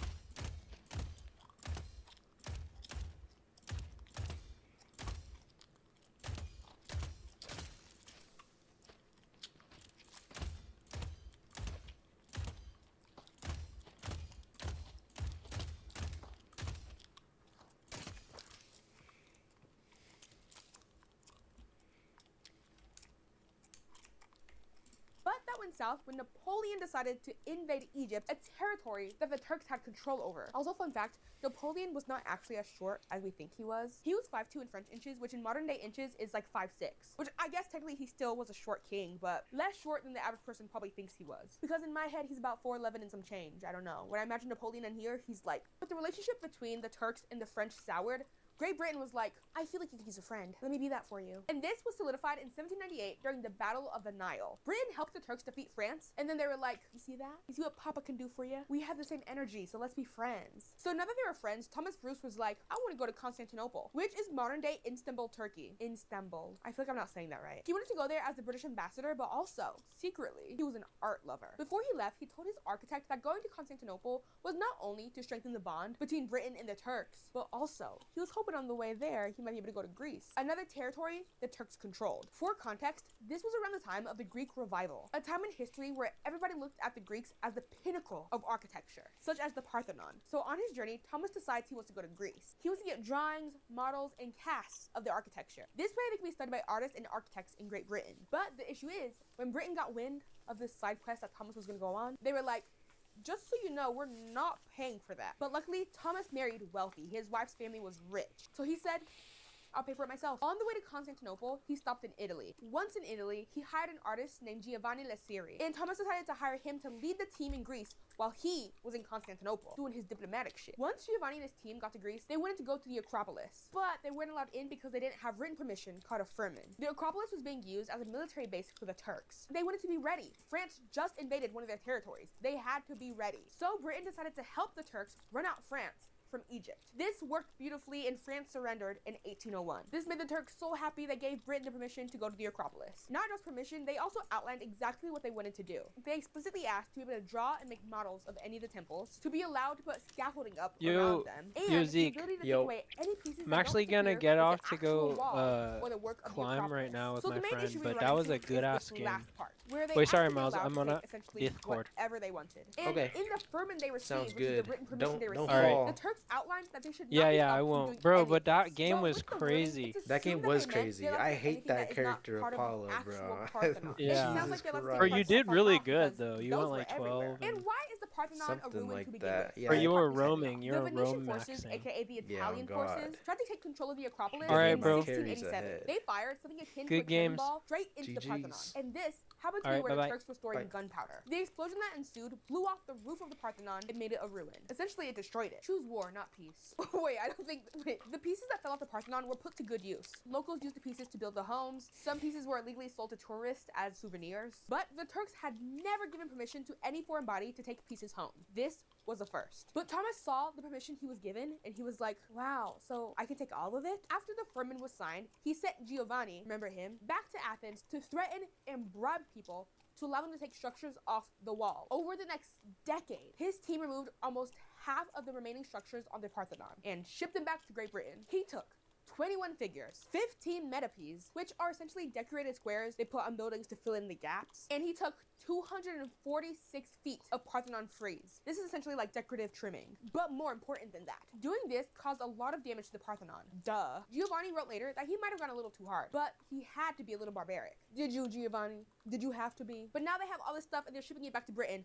Easy, right? No. On the way back, when the boats holding these stolen goods sank, it took them 2 years to retrieve everything. And remember, Thomas is paying for all of this. By the end of all of this, he had racked up over $6 million in debt. And you see, this wouldn't have been a problem if he himself was Mr. Big Shot, Mr. Money Man. But he wasn't. His wife was. But when he got back to Great Britain, his wife cheated on him. So then they broke up and he's penniless. So in 1816, he stole his collection of stolen artifacts to the British government. And he got less than half of how much the whole expedition cost. In modern money, almost $2 million. Remember, he spent $6 million on the whole expedition. These sculptures from the Parthenon were then given to the British Museum, where they are now. But in 1821, the Greeks got their independence from the Turks. The Ottoman Empire is crumbling. And after the Greeks won, they were like, where's my shit? Where's my stuff? Y'all took my shit, rub me my shit back. Again, the Parthenon is a huge part of Greek culture. So rightfully so, they were upset that some British guy came and just took basically half of it. So they asked for it back. And the British Museum said no. Even as recently as 3 years ago, they made an appeal to the British Museum. And you know what they said? If we give you your stuff back, that sets a very dangerous precedent. What are you even gonna do with it? Also, it's against the law. I can't give it back to you. My hands are tied. A few different points. What do they mean, a dangerous precedent? That's literally what they said. It can be a bad precedent to give some countries their stuff back because then other countries are going to ask for their stuff back too. And then with the audacity to say it's against the law. Who wrote the law? You wrote the law. Give them their stuff back. That's like if I stole something from you and then you're like, hey, give it back. And then I point to a note on the wall that says, finders keepers, losers sweepers. Sorry. Because they literally wrote the law saying they can't give people their stuff back. And now they're acting like their hands are tied. So annoying. I watched a BBC interview about this and an official for the British Museum literally said, I wrote down verbatim what she said. It's important that we stand up and protect our culture. That was in her response to saying they can't give people their stuff back. Let me read that again. It is important that we stand up and protect our culture. Just so you don't think I'm lying, I clearly can't play it here because it's from the BBC, but I have all my resources in the description. Watch it for yourself if you want. I don't care. But what do you mean, your culture? Your culture? Another reason why the British Museum believes they should be allowed to keep these pieces of the Parthenon is because Thomas, you remember the guy from earlier? Because he had a permit to remove these items. But there are two main issues people have with this point. One, the firman or permit that he had did not give him permission to take anything. It literally explicitly said, don't take stuff from the wall. And he took stuff from the wall. Two, the agreement was between the Ottoman Empire and Britain, not Greece. As of right now, the British Museum is still like, no. Actually, they have tossed around the idea of loaning parts sorry, it's funny, of loaning parts of the Parthenon to Greece, which by itself is so ridiculous, but that doesn't seem to be getting anywhere. I think this fits Britain exactly, colonizing stuff, keeping stuff, acting like stuff is theirs, literally colonizing art. Now we're gonna go into the next piece. The next piece that Britain is known for having in the British Museum is the Rosetta Stone, which is not just a program you can buy to help you learn languages. It's like an actual object. I remember when I was younger and I learned the Rosetta Stone was an actual thing and not just an infomercial for you to learn languages they could buy. I almost sharded. Something you're gonna notice about the history of the Rosetta Stone is it overlaps greatly with the story I previously just told. In 1799, the French military was trying to invade Egypt. But Egypt, as you know, was being ran by the Turks, the Ottoman Empire. While on the skirt of a town called Rashid, the French military found a slab that looked very interesting. It looked to have 3 different languages on it. So the Rosetta Stone is split up into 3 parts. The top half is hieroglyphics. Under it is Demotic Egyptian, which was an earlier form of Egyptian. And under that was Ancient Greek. And this slab seem to be telling the same story in 3 different languages. So it was a translation of all of these languages. Very cool. This meant for the first time ever, there was an easier and more clear-cut route to be able to decipher hieroglyphics. But remember, this was the French who had it. But soon after, if you remember from previously, Britain and the Turks decided to gang up on France and run them out of Egypt. And when they did, France agreed to surrender any spoils or loot that they had gotten from Egypt. So technically, Britain didn't take it directly from Egypt, but they took it by proxy. Either way, Egypt got full independence in 1952. And since then, they have asked Britain for the Rosetta Stone back multiple times. And each time, Britain has been like, I wish I could, but it's against the law. I'm sorry. But Egypt's argument is, this is one of the most foundational pieces of our history, our language, and we can't have it, which if you think about it is ridiculous. But Britain says that they technically got it legally since it was signed over to them from the French after the war. But just like the Parthenon in Greece, this agreement was not with Egypt, it was with the French. The French. Hopefully you're noticing a pattern already start to emerge. Britain is playing it like, that's the law, we got it fair and square. And their version of fair and square is when a huge military is involved. I was watching this interview with an Egyptian historian about the fact that they want the Rosetta Stone back, and the British Museum is saying no, and her response was, just kiss. I can't play it for you fully here, but I will read a quote that she said, because she articulated Britain's influence and why they need to change so beautifully. British Museum. It's about time that you find a new role for your museum in the 21st century. The British Museum is still locked up as a cabinet of curiosity. They need to find a new vision and philosophy. And I agree, they are holding on to such an archaic view of what museums should and could be. A lot of museums around the world are so happy to rotate items out and are willing to give things back to the original countries and then loan them from those countries instead of saying, I'll loan your stuff back to you if you want. Keep this in mind. The Rosetta Stone is one out of over 100,000 pieces of Egyptian and Sudanese art that the British Museum has. 1 out of 100,000.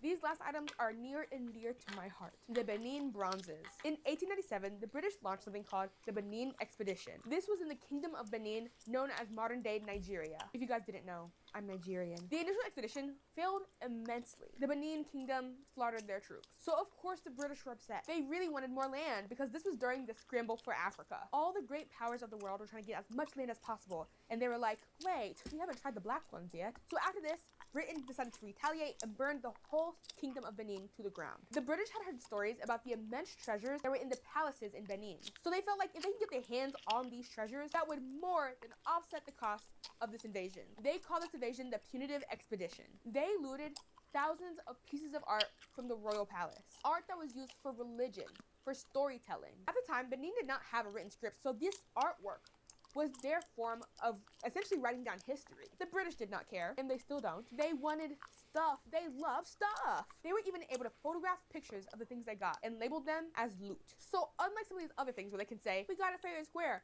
you literally looted this shit. You looted it. After this, Benin was under full British control until 1960. That is when modern Nigeria was founded. My mother was born in 1961. That means she was born literally 1 year after Nigeria got its independence. Crazy to think about. But even though Nigeria was free, there were artifacts spread all over the world. In Germany, in Paris, in Britain. In 2000, the Nigerian royal family tried to change this. They wrote asking for all stolen property to be returned. Can you guess what they did? Nothing. The British did nothing. They never do anything. But let's end on a positive note. At least there are still some good people in this world. In 2014, a man who was the grandson of a soldier of the Benin expedition, he returned items that he had inherited back to the Benin royal family. See, at least we're ending on a happy note. And I want to tell you, this doesn't even scratch the surface of everything that they have stolen that is in that funky museum. And they have a laundry list of reasons as to why they just can't give it back. They won't give it back if they feel like you can't take care of it properly.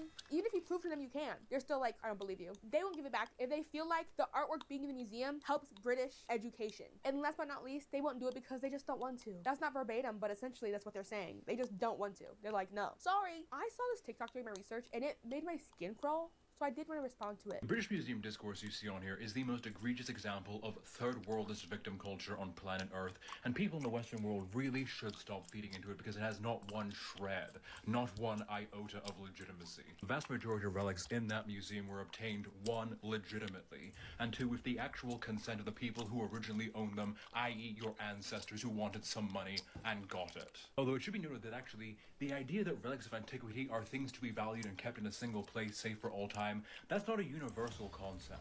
But quite often these relics literally had no owner. They were simply left to rot and decay until someone came and found them.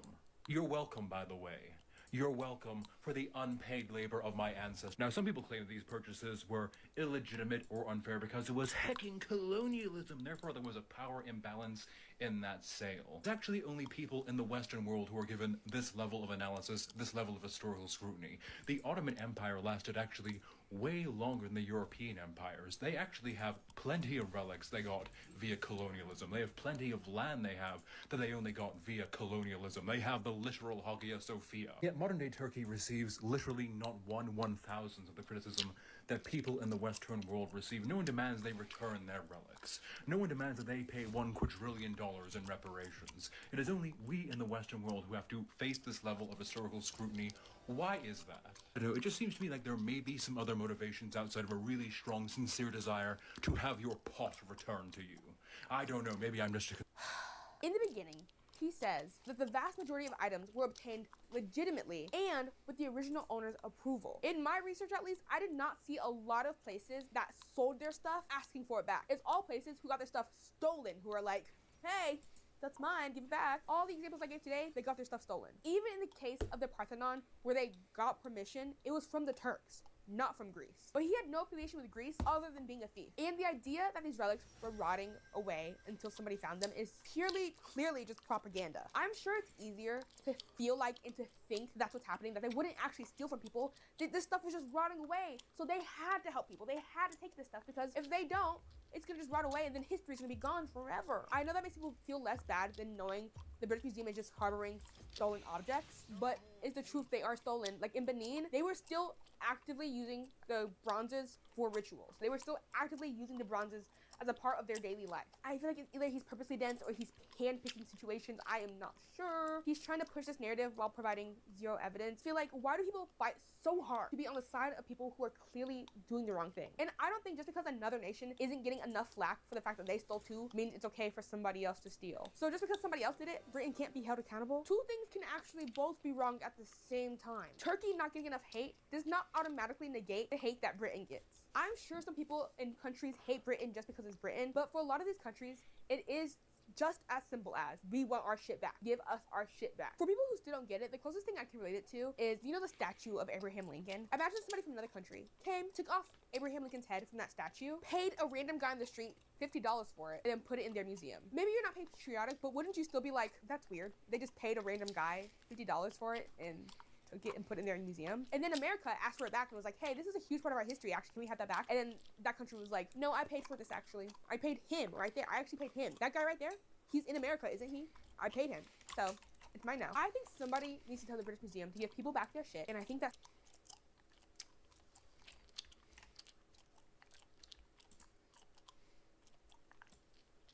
somebody is me. Shout out to you.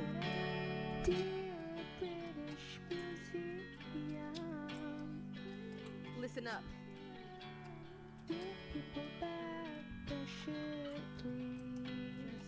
We're asking nicely, come on. Maybe it's the bees, but it's wrong to take other people's things. And you should know that, because you're not 5 years old, are you, huh? Maybe it's cause of Brexit. Sorry. But I promise you'll make it. Also sorry about your queen. Rip, girl. Like Diana better, though. But that doesn't give you an excuse to hoard feelings not yours just because you're bored. Get Nintendo Switch. Maybe pick up a hobby like what?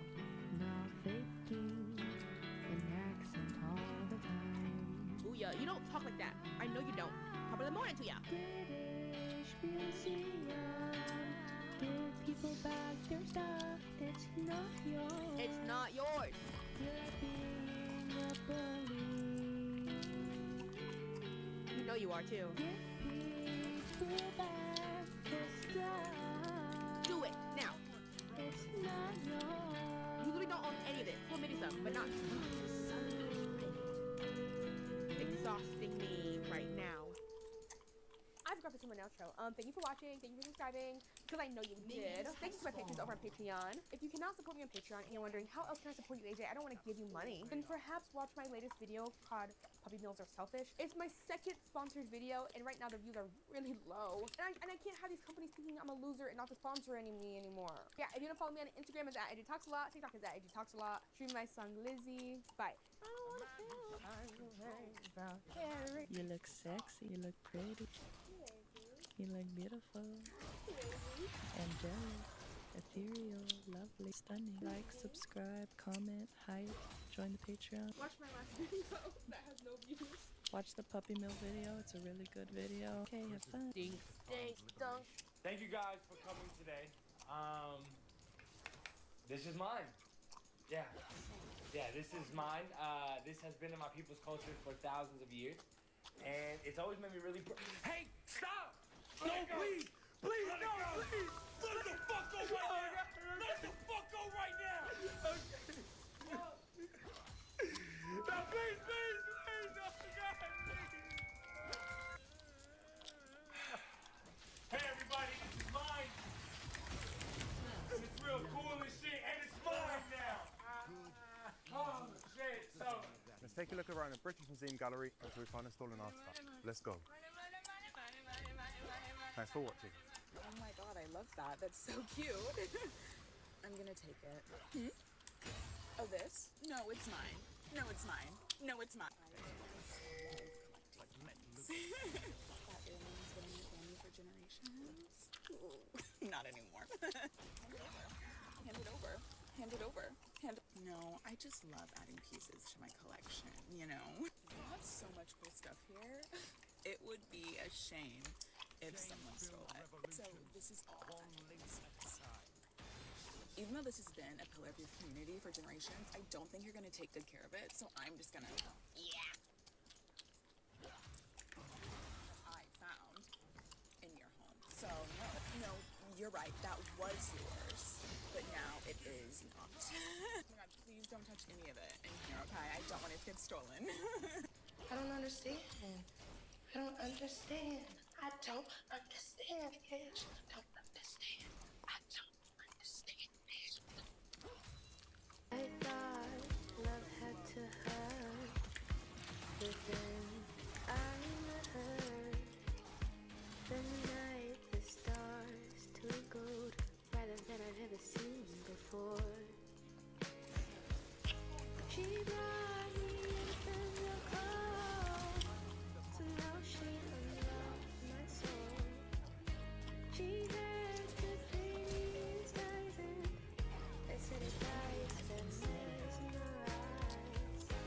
I love her. I love her. I love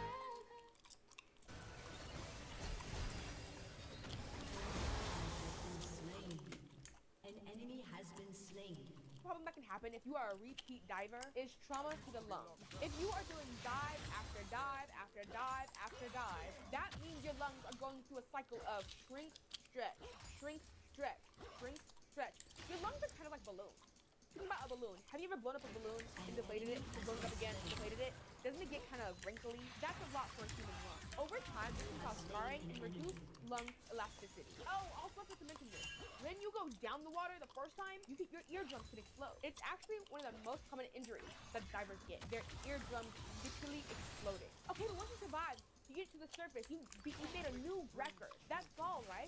No, because after a dive that's for a record, the diver has to do a specific sequence of actions in 15 seconds. If they mess up these sequence of actions on the surface, even if they went all the way to the bottom, again, made it back up successfully, if they do these actions in the wrong order or not in enough time, their dive is considered null and void. It does not count for the actual record. So again, you can do the dive fully correctly, but if you don't first remove your goggles, then give them the okay hand signal, and lastly say, I'm okay in that exact order, it doesn't count. I watched a video for my research of a guy who did the furthest dive that anyone has ever done in the world, but it did not count for the record because he said okay and did this action. He did it in the wrong order, so it didn't count. I will be so mad. You mean to tell me I did all that for nothing? I'm leaving you with something. They say it's for safety, to make sure you're actually okay after the dive. But even if I'm not, I still think it should count if you went all the way to the bottom and made it to the top. Fine. The record for the deepest dive is 120 meters. That's almost 4,000 feet. That's deeper than even some submarines go. And again, at those depths, you get narcosis. Your lungs start to compress, and yet you keep pushing, you keep going. You go to the bottom, you make it to the top, and they tell you it's not valid? Huh? Free divers train a lot, and they train hard. Not only are they training themselves to have good lung capacity, they're training the fear out of themselves. Many of them are able to lower their heart rate to be up to 30 beats a minute. Compared to other hobbies I've covered, free divers do not pass away very often when they're professional. In competitive freediving, there are rules. You have to have a budget system, and there's medical support on standby. So the rate of people passing away from it is about 1 in 50,000. For how risky of a hobby it is, that's actually kind of low. But recreational freediving is a whole other ballpark. That means people just freediving for fun, just because. There's no buddy system, there's no nothing. So the rate of passing away is 1 in 500. 1 in 500? Do you guys remember how in base jumping I said it was too good to do because the rate of passing away was 1 in every 2,300? This is so much worse. Oh my god. And this is recreational. They have a choice They're just doing it for fun. I will say though, to play devil's advocate, in my research, I saw multiple different numbers. One source said 1 in 500, another source said 60 people passed away a year from it, and another source said 100 people passed away a year from it. Either way, it's definitely happening. People are passing away from it, but it's hard to pin down what deaths are due to freediving because there's no database for it. Unlike base jumping where people do it for adrenaline, I forgot to take these off, oh my god. Unlike base jumping where people do it for adrenaline, from my research, it seems like most people who free dive do it because it makes them feel calm. They say it makes them feel tranquil and like they're flying. I personally think it's because they're getting high from the narcosis and they're addicted to the high from the narcosis. Go to therapy, go to rehab actually. If you pass away from free diving, it's not exactly like how you see it in the movies. Most of the time, it's silent. There's no thrashing or anything. Your body just slowly, silently runs out of oxygen and you pass out. Now, I am not personally against hearts, but why as humans must we take everything to the most possible extreme it can be? I understand, I get it, it's amazing, our bodies are capable of doing that. Some people who free dive can hold their breath for up to 10 minutes. That's amazing, but why are we pushing the limits more and more and more? Trying to get deeper and deeper. Just like every ridiculous hobby that I cover, people frame it as their body, their choice. Which, don't get me wrong, I'm 1,000% for. But again, no deep dive is ever one person or only affects one person. If you have a buddy with you, the deeper you go, the deeper your buddy has to go. When a diver goes past their limits and they start to struggle, they are not only then risking their lives, they are risking the lives of people who care about them and will instinctually go to try to save them. There are documented cases where rescue divers have suffered hypoxia from trying to save somebody. There have been cases where rescue divers have to ascend and they ascend way too fast and hurt their lungs. There are cases where they go down and are down there for way too long. One emergency leads to another. In some tragedies, multiple divers have passed away. Not because they were reckless, but because they refused to abandon somebody that they cared about. And they are professionals. They know that when you're panicked and you're in the water, that makes oxygen run out so much faster, but they don't care. They care about their friends. They care about their loved ones. And then when it's not professionals who go down to help a friend, it's even worse. No amount of training can change the rate at which oxygen is leaving your body. There is no protocol or anything you can do to help the pressure. The ocean is nature, and as I've said many times before, nature does not care about your plans, your planning, your training, anything. When things go wrong, the consequences ripple outward. Your diving partner, your friend, your family, the people who have to sit and then think to themselves, was it really actually their personal choice to do that? Because it feels like it affected me actually a lot too. It is not a personal choice. In 2017, Irish diver Stephen Kean passed away while rescuing another free diver. Stephen, or Steven, was widely regarded as being one of the best free divers in the world, but he passed away rescuing Alessia Zucchini. She became disoriented after being 50 meters deep, narcosis. He reached her to help her, but then on his way up, he suffered a hypoxic blackout, and despite the rescue attempts by the other divers, he passed away. Kenan had helped save many other lives before, and he had completed so many dives on his own. Yet in trying to save somebody else's life, he lost his own.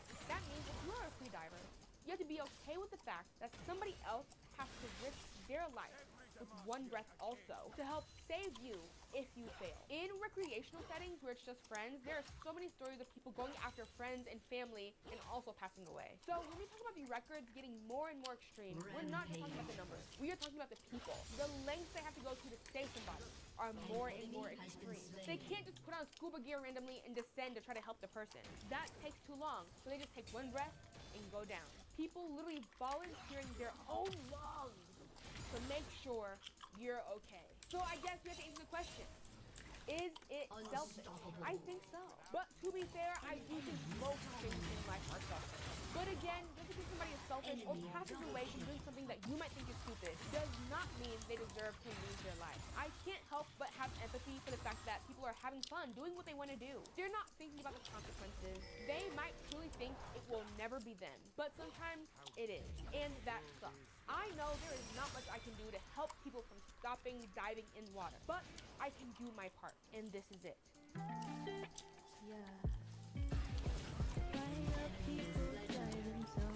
Why?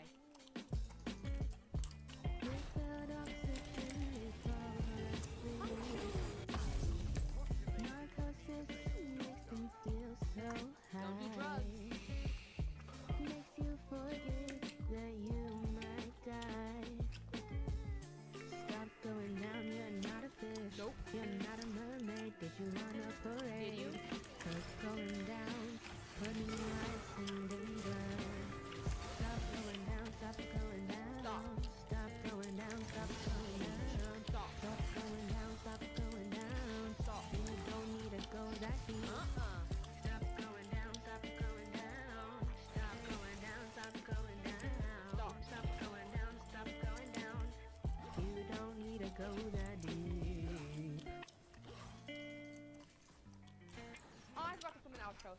everyone. Thank you so much for watching. Thank you for subscribing. Thank you to my patrons over on Patreon. Like I said, hopefully you watched the video. I have a video about me researching for this topic. I'll put a clip at the end of the video. Follow me on Instagram at AJ Talks A Lot. Follow me on TikTok at AJ Talks A Lot. I don't know what else to say. Hype the video. Bye.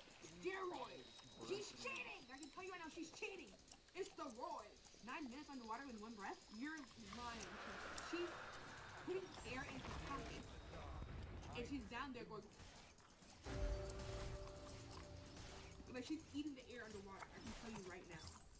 She's hiding air in her pocket. Right now.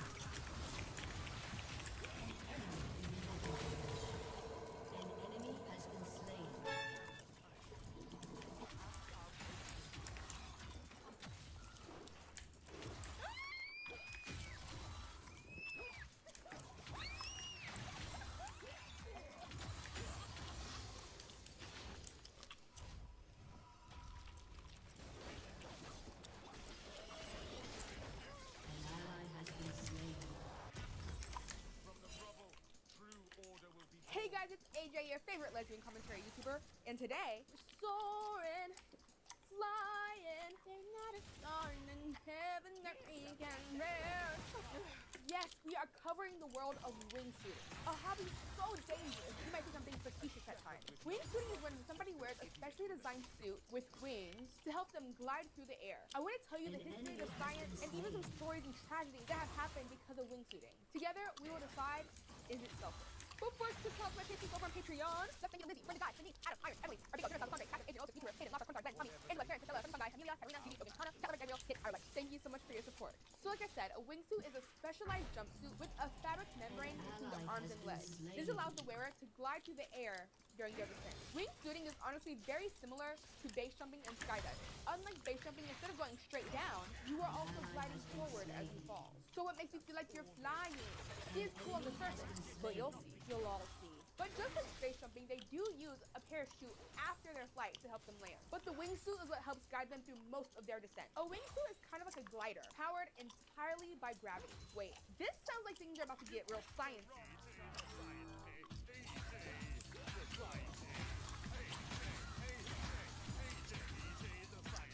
Wingsuiting comes down to...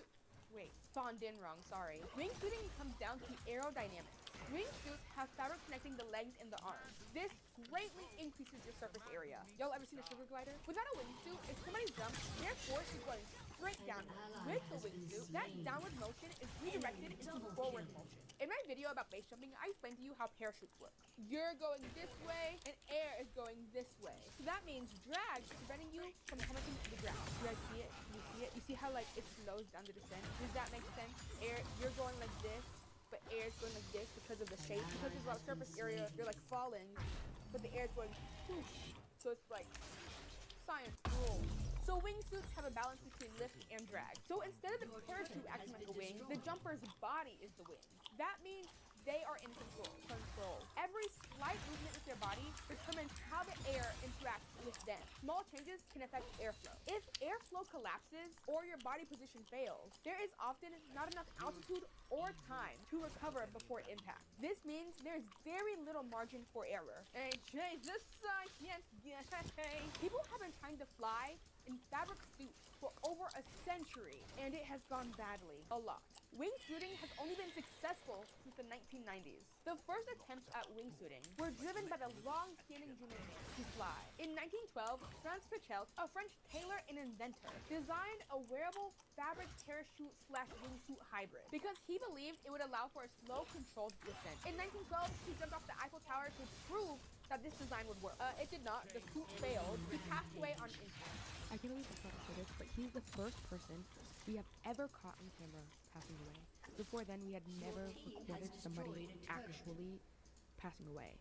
This is because early wingsuit makers had no understanding of aerodynamics. They didn't have backup parachutes, they relied solely on hope. By the 1920s and 30s, aviation and what we know about flying itself changed dramatically thanks to World War I. They realized that wings did not stop you from falling, they just made you fall differently. They realized airplanes had controlled deceleration, but humans did not. This is what caused people to think about using parachutes with wingsuits. This way, they could glide first with the suit, but still have a safe descent after. Safe. This was key because at first, like in 1912, they were trying to eliminate the use of a parachute altogether. In the 1930s, a man named Clem Stone was an aerial stuntman. He did stunts where he would jump out of a plane, use a wingsuit, glide very briefly so it looked cool, and then use a parachute. And this was successful most of the time. This was until 1937 when his parachute failed during a performance, and he passed away. After that, for a while, there was no innovation in wingsuiting. Parachutes were improving, but not wingsuits. That was until the 1990s. Patrick J. Gaillardon, was a French skydiver. He is widely considered the father of modern wingsuiting. He made a huge changes to wingsuiting. He used better fabric and wanted to focus on a controlled glide, not just slowing down the descent, but making it safe. He made it steerable. But just like most people who innovate dangerous hobbies, he himself passed away from a parachute-related accident in 1998. After this, wingsuit designs improved drastically. Base jumping and wingsuiting merged, and proximity flying became very popular. This is around the time where what once was an innovation became a dangerous sport. As technology got better, people started waiting longer and longer to deploy their parachutes. This caused the accident and fatality rate to skyrocket. Finding the actual fatality rate for wingsuiting was really hard. In a lot of sources, skydiving is included in wingsuiting, so that means the number of fatalities would be 1 in 100,000.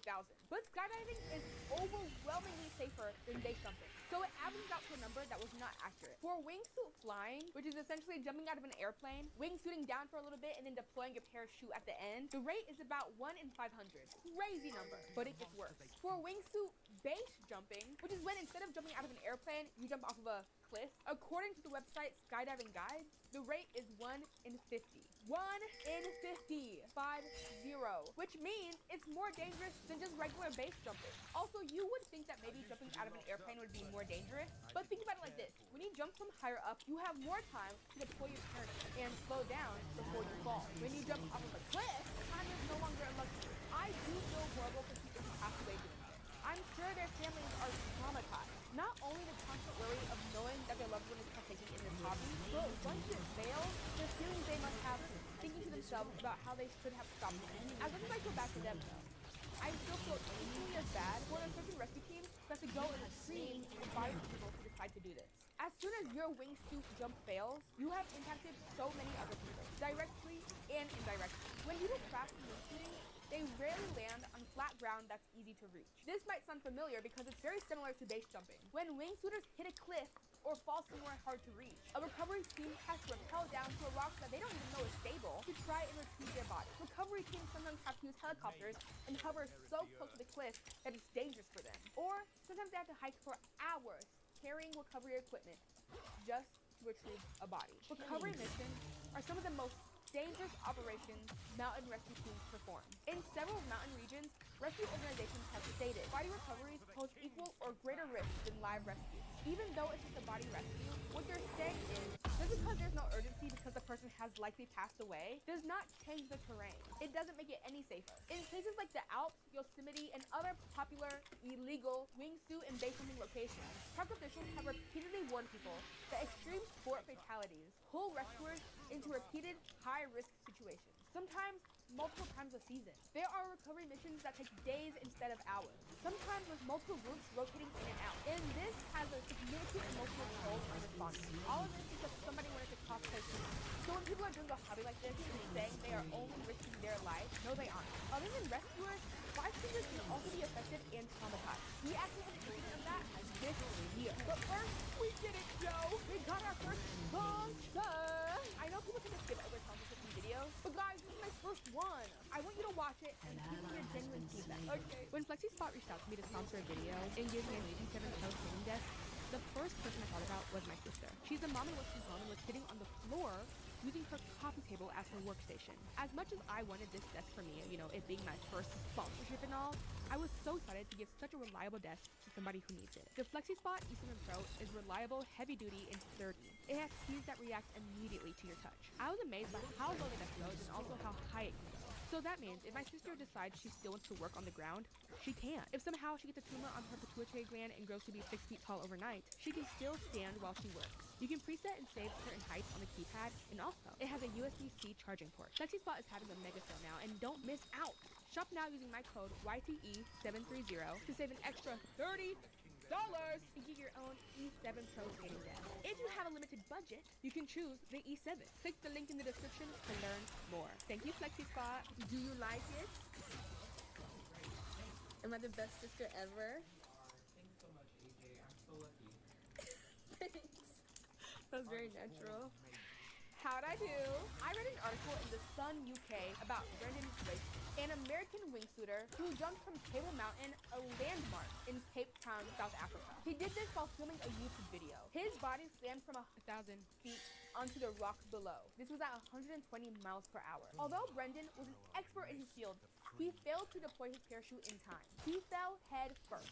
And guess what? Where he jumped was very popular and had a lot of foot traffic. There were families there. People had to see him fall and fail in forward. This is a snippet from the article. Actress Kirsten Enderby said her family was sitting close when the pilot hit the ground. My family and I were right at the impact zone when the accident happened, and he came shooting down extremely close to us.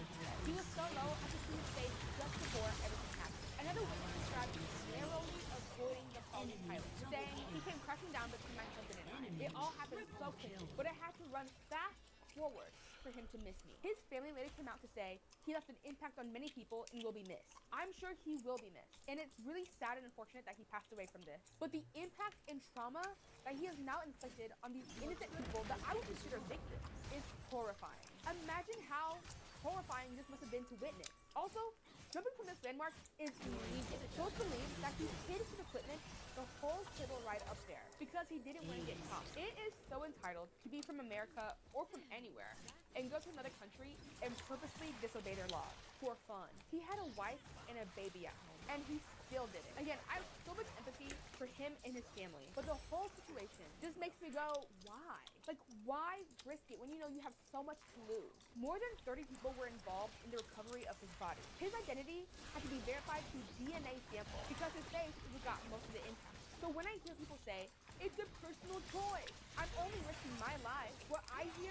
is, I'm willing to let other people deal with the aftermath of my failure. Not to mention, recovery missions cost tens of thousands of dollars. Helicopters, people, equipment. It's not free. And in America, guess who's paying for it? You. These rescue operations are funded by tax dollars. And I know in America, our tax dollars don't always go to the best places. So that means when these accidents happen in America, you're telling me that I'm footing the bill just because you wanted to act like the rules don't apply to you. Online, and even in my comment sections, I've seen people say things like, everything in life is dangerous. Driving a car is dangerous. Yeah. But that's why it's regulated. We regulate cars. They have safety features. You have to wear your seatbelt. This is not the same as everything else. I want to make it clear. My video is not about banning or even calling people who do wingsuiting bad people. It's about honesty. We need to admit that these extreme sports cross the line from personal risk into collective harm. There are so many other hobbies out there. Have you ever played euchre? Have you ever drank an ice-cold Coke on ice? Have you ever read a book? There are just so many other thrilling things to do. Armand Rojas was a Chilean wingsuiter and base jumper. On August 21st, 2014, he set the record for the highest ski-based wingsuit jump ever. He jumped about 4,100 meters, which is about 340 feet. He skied off of Cerro El Plomo in the Andes. And after he skied off, he wingsuited. This wasn't just any casual jump. It was a high altitude jump that required ski takeoff, gliding, and then landing. It made him a god, an elite figure in wingsuiting. Less than a month later, Rojas was back in the Alps practicing. On September 20th, 2014, he jumped from a cliff ledge with other jumpers. He lost control during his flight and he hit a cliff wall. He passed away on impact. It's believed that the strong winds are what contributed to this. He was experienced and dedicated to this sport, and it still happens to him. There will always be unpredictable variables. And in a sport like wingsuiting, that can cost you your life. I understand most people who go into a sport like this will probably not classify themselves as a selfish person. They probably try to do good in the world. But that does not change the fact that your actions have consequences. Impact over intent. Let's leave the wingsuiting to flying squirrels and sugar gliders. I want to ask you though, is it selfish? While you ponder on that, I made a PSA to warn people about the dangers of wingsuiting. Surely if they knew, they wouldn't do it. Yeah. Did you know that jumping's not cool? It's not cool at all, actually, not even a little bit. So, yeah, I'll take that.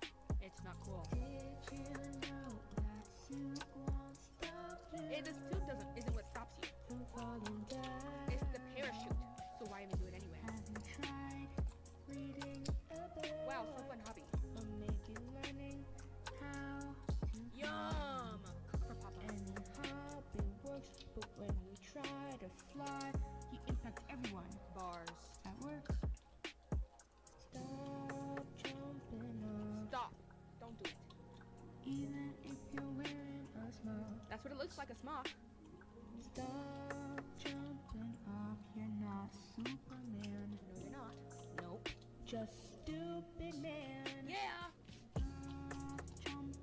Don't do it! Stop Flying! You're not Soaring! But guess what? But you'll be sore in the end. Yes, you will. Don't do it. Stop jumping off, guys. Stop. Thank you guys so much for watching. Thank you for subscribing. Thank you to my patrons.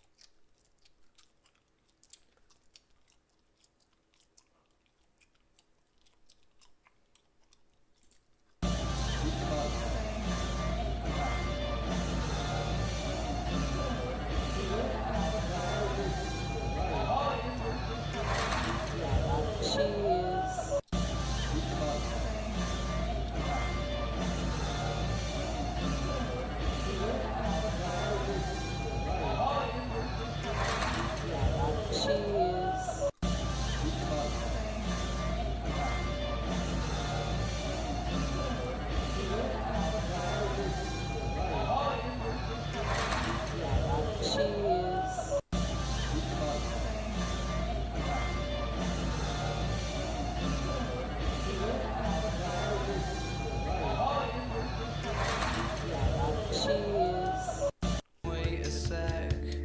When you look at me like that, my darling, what did you expect? Wait a sec.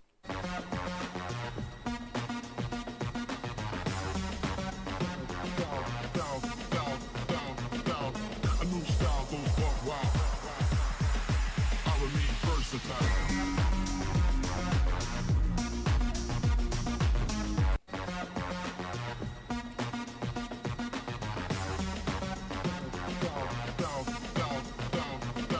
A new style goes buck wild. I remain versatile.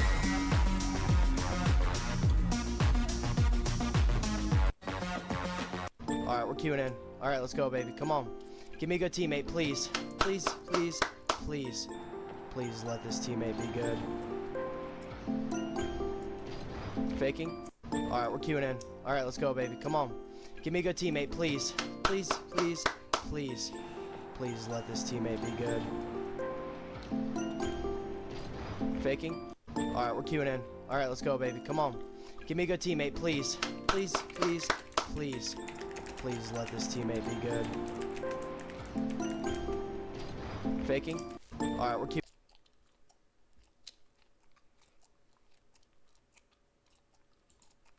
Let's make some quick and easy black beans. Saute some sofrito, which I always have in my freezer. Add some canned black beans. Do not rinse or drain them. Add water, sazon, bouillon. Mix it together and add some tomato paste or canned tomato sauce. And then let that simmer for about 15 minutes covered. I personally like them a little on the soupier side, and then I serve them right over rice. I like white rice, but you could also use brown rice, and then serve it with your favorite protein and avocado. And don't forget the hot sauce. Let's make some quick and easy. Hey guys, let's make chipotle black beans. Here I paired it with a beef barbacoa. So I add the contents of the can into a small saucepan. I'll add 2 cans here, then I'm adding some water as well. Give that a good mix and simmer on low heat. I'm adding all the seasonings I have listed in the description. Cover it, let it simmer for 10 minutes, and that's it. Take care guys and follow for more. Hey guys, let's make chipotle black beans. Here I paired it with a beef barbacoa. So I add the contents of the can into a small saucepan. I'll add 2 cans here, then I'm adding some water as well. Give that a good mix and simmer on low heat. Okay, should I play another one? I was so cancer.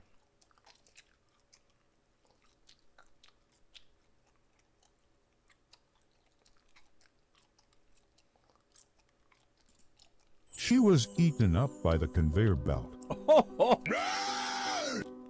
If you've ever wondered what would happen if you were to go through one of these baggage conveyor belts at the airport, you're about to get your answer.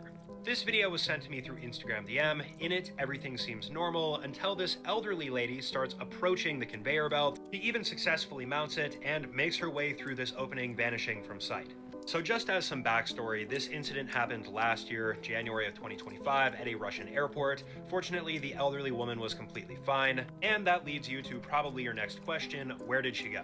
So in most airports, bags are going to travel down a long conveyor belt into a baggage sorting area where they're going to determine which bags go where, which bags go on which plane. Now don't get me wrong, this is dangerous. You can totally get caught in some of these machines, but fatalities related to this I would imagine would be quite low because you have people being vigilant. If somebody were to accidentally go in like this, they're going to stop the conveyor belt so you don't go any further. She was eaten up by the convict.